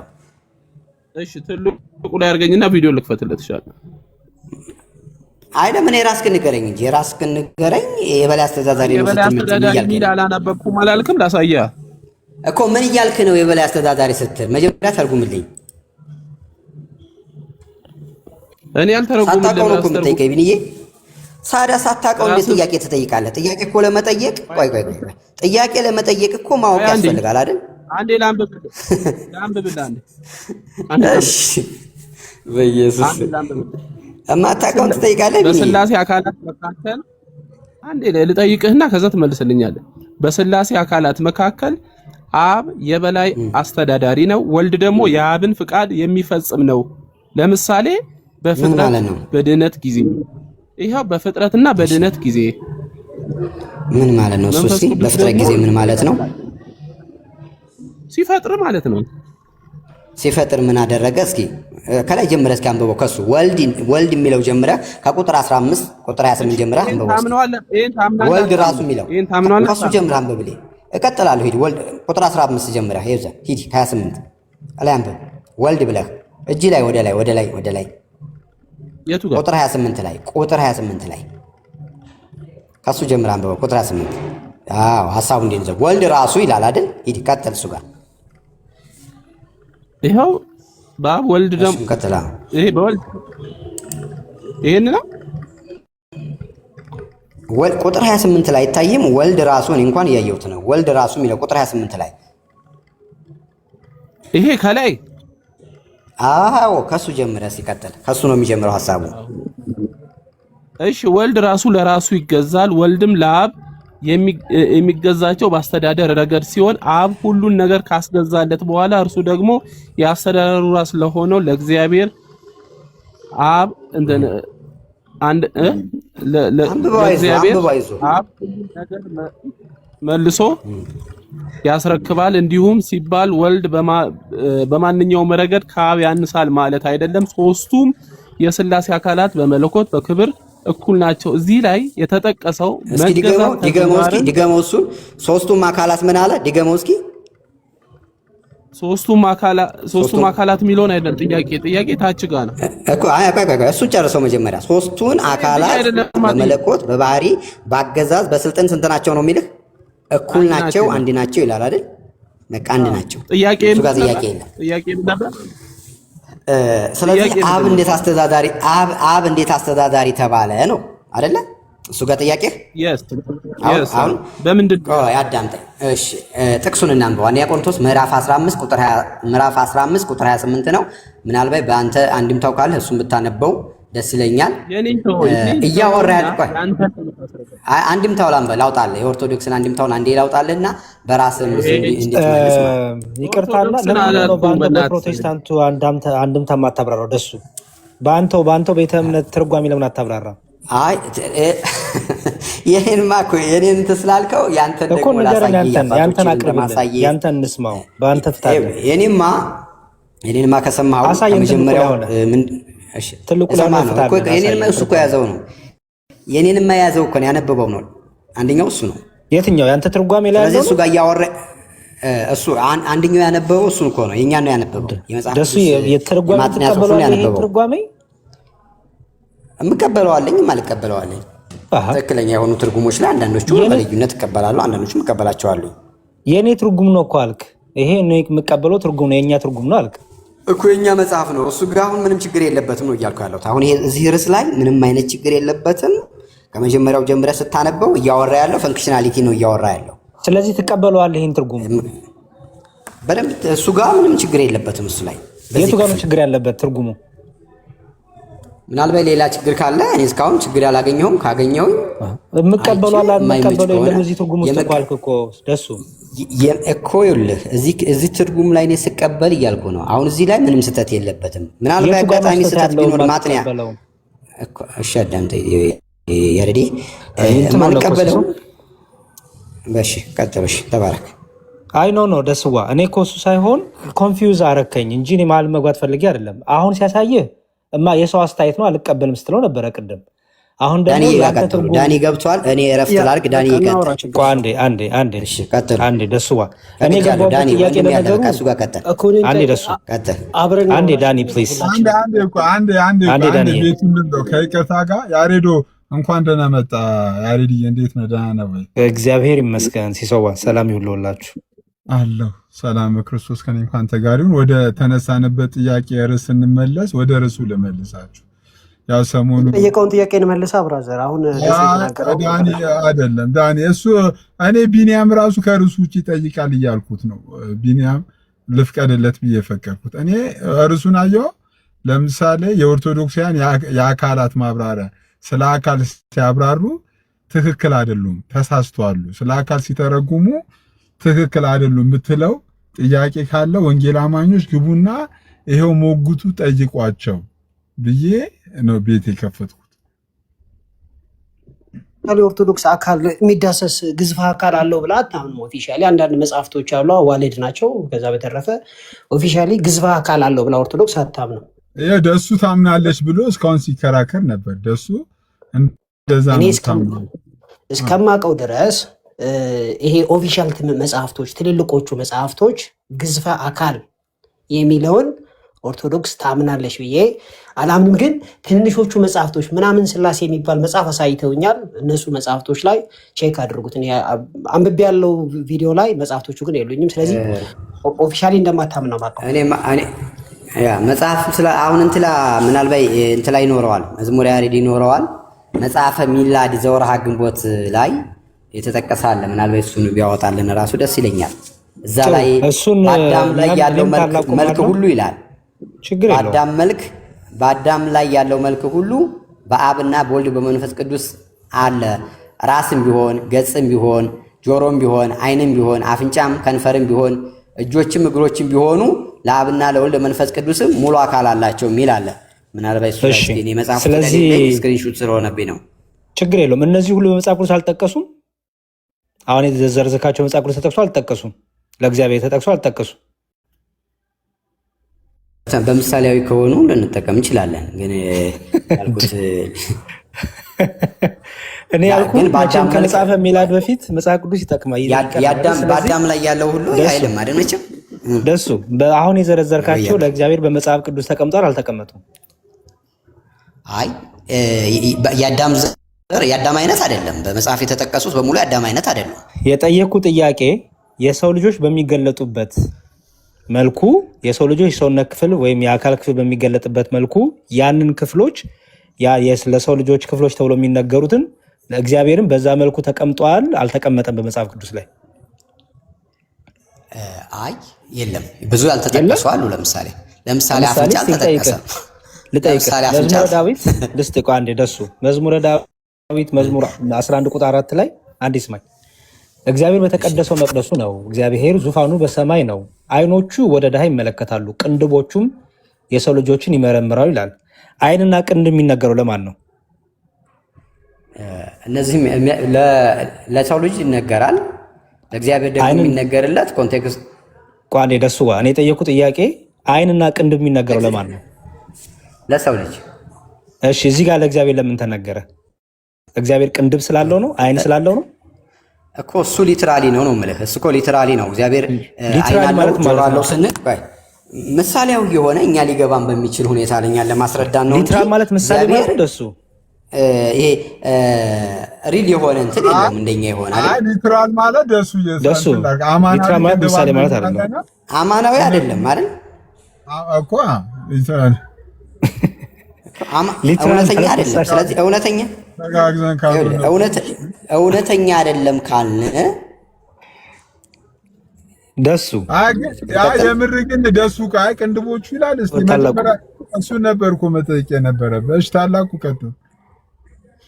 እሺ ሰላም ብያለሁ ሁላችሁንም። እንዴት አላችሁ? ድምጼ ይሰማል? አልታፈነም? ይሰማል። እሺ ጥሩ። ሶስት አካል ስትል ምኑን ነው የምትቆጥረው? ደሱ እንግዲህ እዚህ ቦታ ላይ መጽሐፍ የሚለው በአዳም ላይ ያለው መልክ ሁሉ ነው የሚለው። መልክ ሁሉ በአዳም ላይ ያለው መልክ ሁሉ ማለት ቆይ መጽሐፉን እኮ ነው የምታስረዳኝ ወንድምነት። እኔ የምታስረዳኝ የምፈልገው ጠያቂ አይደለው፣ መጽሐፉን ነው የምታስረዳኝ። ላሳይ በትልቁ አድርግልኝና መጽሐፉን ላሳየው። ያልገባኝ ጥያቄ ስለሆነ ሶስት አካል ስትል ልጠይቅ ነው የገባሁት። ይሄን ነው እያወራሁ ያለሁት። እሺ ቀጥል። እንካዬ ነው እንድትመልስልኝ የምፈልገው ይሄ ነው። እኔ ያልገባኝ በአዳም ላይ ያለው ይኸውልህ፣ በአዳም ላይ ያለው መልክ ሁሉ ይላል። መልክ ሁሉ ነው የሚለው በአብና በወልድ በመንፈስ ቅዱስ ስም አለ። እንግዲህ አዳም ውስጥ ጾታም ሁሉ አለ። አዳም ውስጥ አይደል ጾታ አለ፣ ሁሉም ነገር አለ፣ ብልት ሁሉ አለ። በአዳም ላይ ያለው መልክ ሁሉ ከተባለ ከራስ ፀጉር እስከ እግር ጥፍር ማለት ነው። ስለዚህ ከራስ ፀጉር እስከ እግር ጥፍር ለእግዚአብሔር አለው ወይ የሚል ጥያቄ ነው ማነሳው። እሱን እኮ አንተ ራስህ መለስከው። ልደትም ጠይቆ መለስክ፣ አሁንም ያሬድ ጠይቆ መለስክ። በቃ ይሄ አንትሮፖሞርፊክ የሆነ አገላለጽ ነው ለእግዚአብሔር ከዚህ ይልቅ በመጽሐፍ እንደሱ ከሆነ ተስማምተናል። ታላቁ የተነገረው በቃ ስለዚህ ለምን ትጠይቃለህ? አንትሮፖሞርፊክ ነው ከተባለ እኮ ይኸውልህ መምህሮች እኮ እያወራን ያለን እኮ ቆይ አንዴ አዳምጠኝ። እንደሱ ቢሆን ተስማምተናል፣ ችግር የለውም። እንደሱ ከሆነ በጣም ጥሩ። አሁን የኔ ደግሞ ጥያቄን መሰለ ሶስት አካል ስትል ምኑን ቆጥረህ ነው ሶስት አካል የምትለው? 1 2 3 ብለህ ምኑን ቆጠርክ? ስላሴ ውስጥ ሶስት አካል ስል እኔ ባይ አብ ወልድ መንፈስ ቅዱስ ማለት ነው። እኔ ባይ ስትል ምን ማለት ነው? እሱ ራሱ አብ ወልድ እሱ የሚባል እኔ የሚል ፐርሰን የሆነ ማለት ነው። እሺ የአብ ፐርሰን ከወልድ ከመንፈስ ቅዱስ ፐርሰን ልዩ ነው? አዎ ልዩ ነው። እሺ አብ ወልድ መንፈስ ቅዱስን ያልሆነ ጌታ ነው ማለት ይቻላል? ምን አብ ወልድ መንፈስ ቅዱስን ያልሆነ ጌታ ነው ማለት ይቻላል? በጌትነታቸው አንድ ነው። ኦኬ ስለዚህ አንድ ናቸው ስትል በአካል ነው ማለት ነው። አላልኩም እኔ ለማሳታት ሞክር። ይኸውልህ ታላቁ እኔ በደንብ ሰምተህ ለመመለስ ሞክር። ቆይ አንዴ ስማኝ። ለምን እንደዚህ ትላለህ? ቆይ መጓያዝ ከፈለክ በትክክል እኔ ጋር መጓያዝ። እሺ ኖ እኔ ጋር በፍጹም እኔ ጋር እንደው ይኸውልህ ደሱ ላይ አፉ ላይ ለማስቀመጥ አትሞክር። 3 ዓመት እዚህ ስሞን አንድ ቀን እኔ ላይ አፍ ያስቀምጡ አያውቅም። እንዴት ነው በአካል ነው አንድነታቸው ትለኛለህ ታዲያ? በቃ ሌላ ሰው ጋር ቀጥል። ቆይ ዳኒ ጋር ቀጥል። ቆይ እንጂ ዳኒ ጋር ለምን እቀጥላለሁ? አንተ መጽሐፍ ከፍታውን ያዙ ነበር። አንድነታቸው በአካል ነው አሁን ብለህ ለእኔ ትጠይቀኛለህ? አንድነታቸው በአካል ነው ብለህ የሰጠኸው ኮንክሉዥን ልክ እዛ ነገር ነው። እንደዚህ ያለ አይጠየቅም። አንተ እኮ ይኸውልህ እኔ እኮ የሥላሴ አማኝ ነኝ። የትኛው ነው እስኪ ወደዚህ የሚያደርሰው? የትኛው ኮንክሉዥን ነው ወደዚህ ያደርሰው? አብ ስንል ወልድ መንፈስ ቅዱስን ያልሆነ ጌታ ነው ማለት ይቻላል ወይ ብዬ እኮ ስጠይቅህ የአካል ነው ወይስ የባህሪ ጥያቄ ነው የምጠይቅህ? እዚህ ጋር ያልሆነ ካልከኝ የአካል ይሆናል፣ የሆነ ካልከኝ መለኮት ይሆናል እኮ። ታዲያ ለምንድን ነው አንድ ነው የምትለው? የመለኮት ከሆነ አንድ ነው ታዲያ። አብ ወልድ መንፈስ ቅዱስ በመለኮት አንድ አይደሉ እንዴ? አብ ወልድ መንፈስ ቅዱስ በመለኮት ካልክ አንድ ነው አይደለ? በአካል ካልክ ደግሞ 3 ነው። ሌላ ካለ ጠይቅ፣ ችግር የለውም። ልፍቀድ የለ የፈለግከውን ጠይቀኝ። እኔ በትምህርት ሥላሴ እኔን የፈለግከውን ጠይቅ። እኔን በነገራችን ላይ ጠይቀኝ። ጥሩ። እሺ ጥሩ። ጥያቄን እንደገና እንዳዲስ ባይሆን እናደርግልህና በደንብ ደግሞ ገብተህ አንተንም እጠይቅሃለሁ። ታላቁ እንስማማና ይችን ትንሽ ትፈቅድልኛለህ ለአንተ? እሺ የፈለከው መጠየቅ ትችላለህ። የኔ ጥያቄ ምን መሰለህ?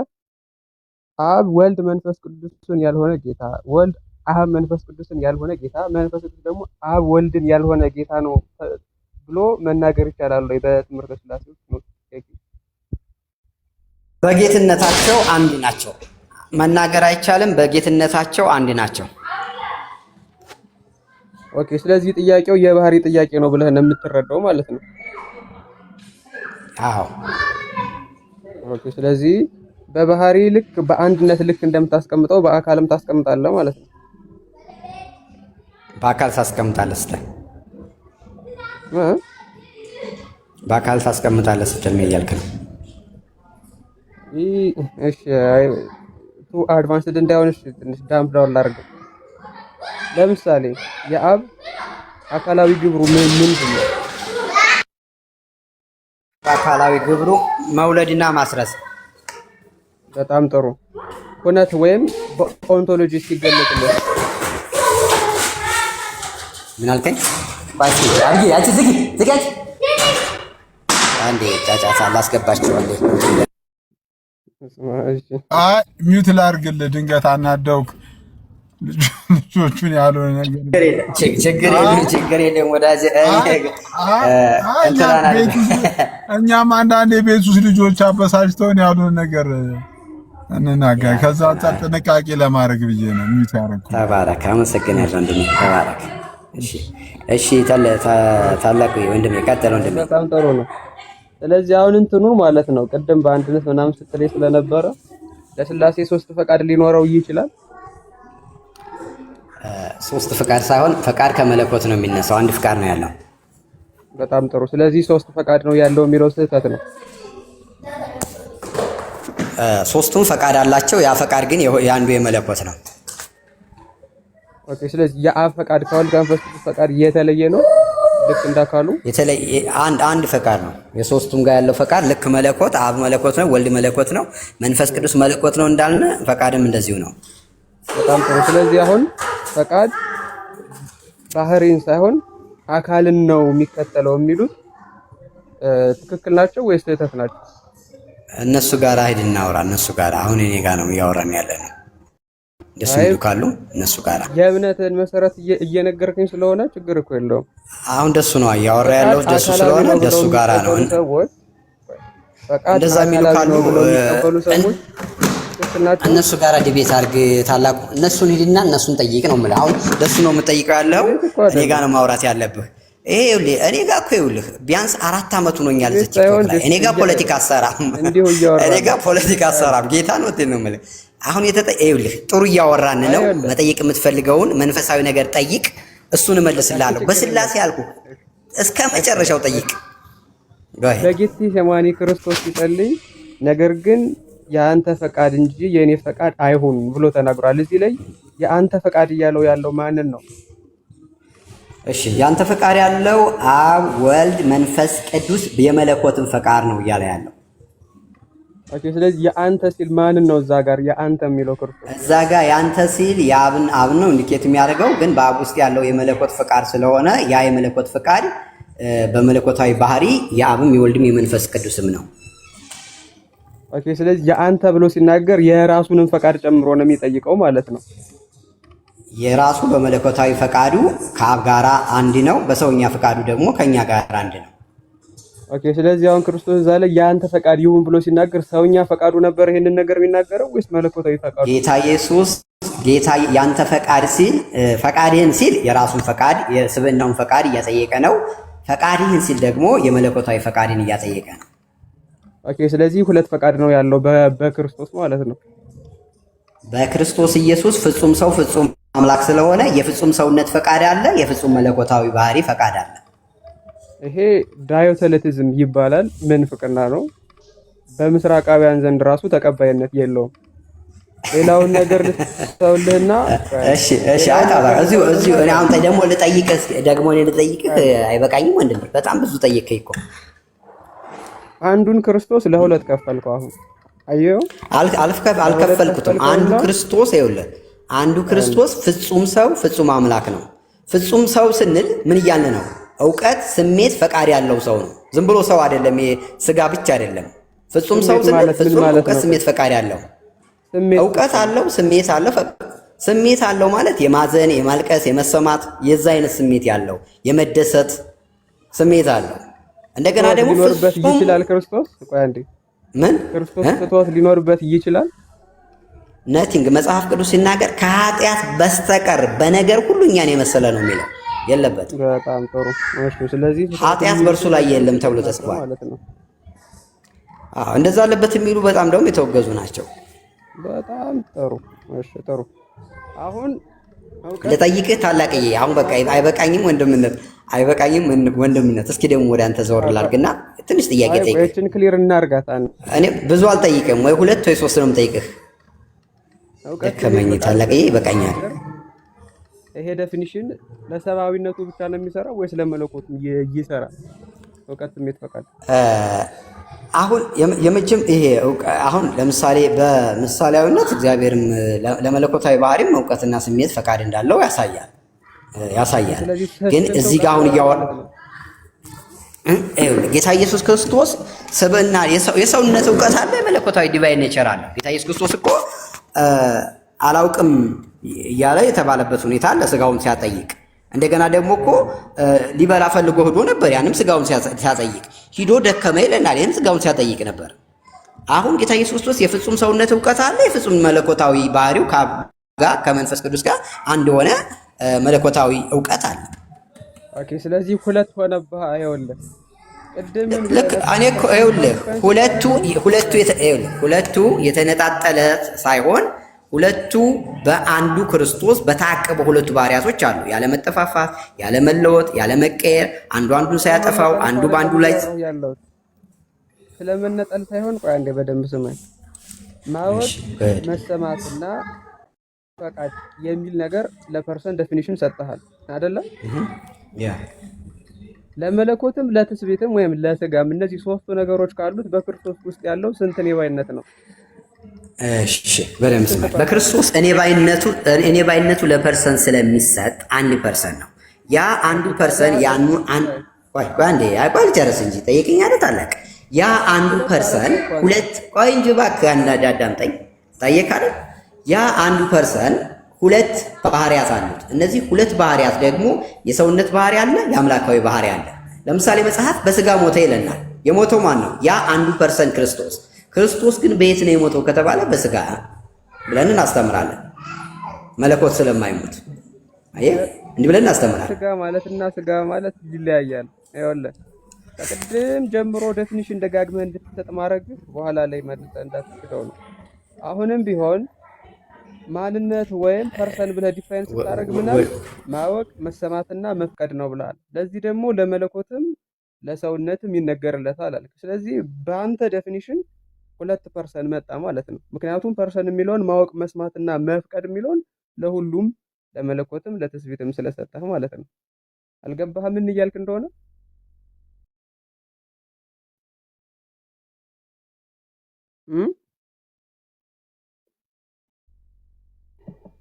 አላችሁ ወይስ ሚት አልኩ መሰለኝ።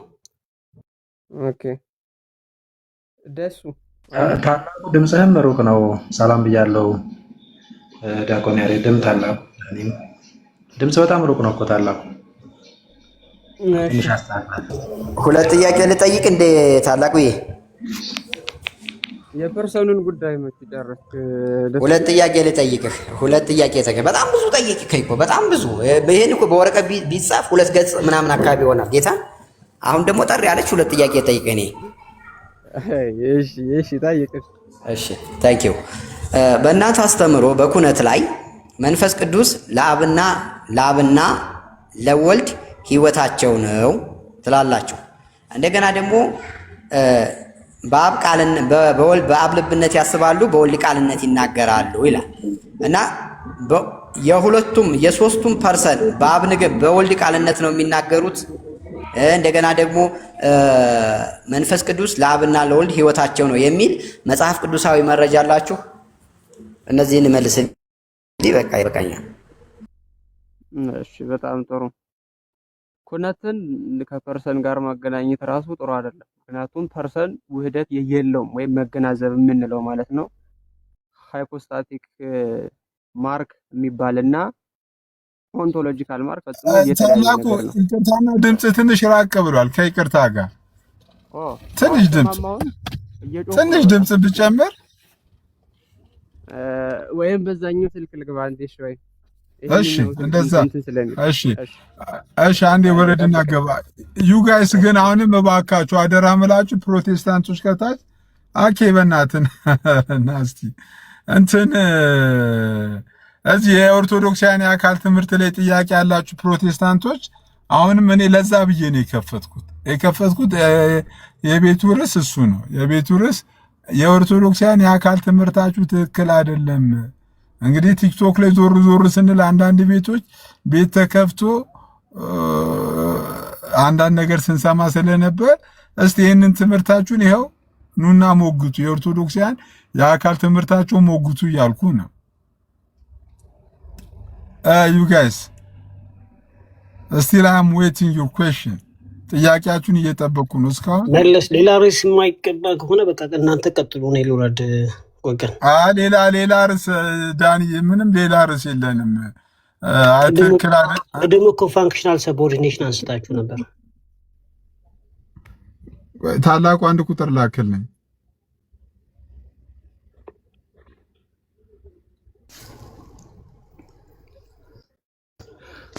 ኦኬ አሁን ሰማለዋ በደምብ አሁን በጣም ይሰማል። አሁን ይሰማል። እሺ በጣም ጥሩ። ወጣ እንዴ ደሱ? አይ ልኬለታለሁ። ይኸው ከታች አለ። ደሱ አንዴ ግባና ጥያቄን ሰምተህ በዛው መልሱን ሰምተህ ትወጣለህ። አንድ ነገር ግን በዚሁ እስከዛ ሲሶይ ከተቻለ ማለት ነው ከአካላት ጋር በተገናኘ ስፔሻሊ የኔም ኮንሰርን እሱ ነው። እዛ ላይ እኛም እንትን እንድንል ለመሰል አሁን ቅድም ደሱ የሰጠው ማብራሪያ ላይ ከቤተ እምነቱ ያመጣው ምንም ነገር የለም፣ እንዲሁ እንደመሰለው ነው እየተረጎመው። እንደዛ ደግሞ ልደትን መጠየቅ ነበረበት ብዬ አስባለሁ። ከቤተ እምነቱ ወይ ከእምነት መግለጫ ውስጥ አንጀት ሲል ማዘኑን ነው የሚያብራራው እንጂ ትክክለኛ አንጀት ማለት አይደለም ለሚለው ማስረጃ ማምጣት ነበረበት። አሁን እኛም ብትጠይቁን ማስረጃ ማምጣት ስለምንችል ማለት ነው። the way ልክ እነሱም እኛ በዚህ መልኩ ነው የምንረዳው ሲሉ ከቤተ እምነታቸው የእምነት መግለጫ ሊያመጡ ይገባል እንጂ እኛ ዝም ብለን እነሱ የሚቀበሉትን ወይም የሚተረጉሙትን የመቀበል ግዴታ የለብንም። ስለዚህ አሁንም ተመሳሳይ ነገር ሲነሳ ወይም ተመሳሳይ ሐሳብ ሲሰጥ ከቤተ እምነታቸው መግለጫ ወይም ደግሞ ከሃይማኖት መግለጫ ኦር ከሆነ ነገር ማምጣት አለባቸው እንጂ የእነሱን ትርጉም እንድንቀበል ፕሪሳፖዝ ባያደርጉ ጥሩ ነው። ከዚህም በኋላ ስንነጋገር ማለት ነው። ልክ እኔም ስናገር ከቤተ እምነቴን የማመጣው እነሱም ሲናገሩ ከቤተ እምነታቸው ነው የሚያመጡት ማለት ነው። ያ ግን አንድ ነገር እዚህ ጋር ልበል። እንደሚታወቀው በፕሮቴስታንት ውስጥ ራሳችሁ እንደምታውቁት ጭምር ይሄ ፊዚካል ቦዲ ስላሴ ያለው ብለን እንደማናምን ታውቃላችሁ። አንዳንድ ነገሮች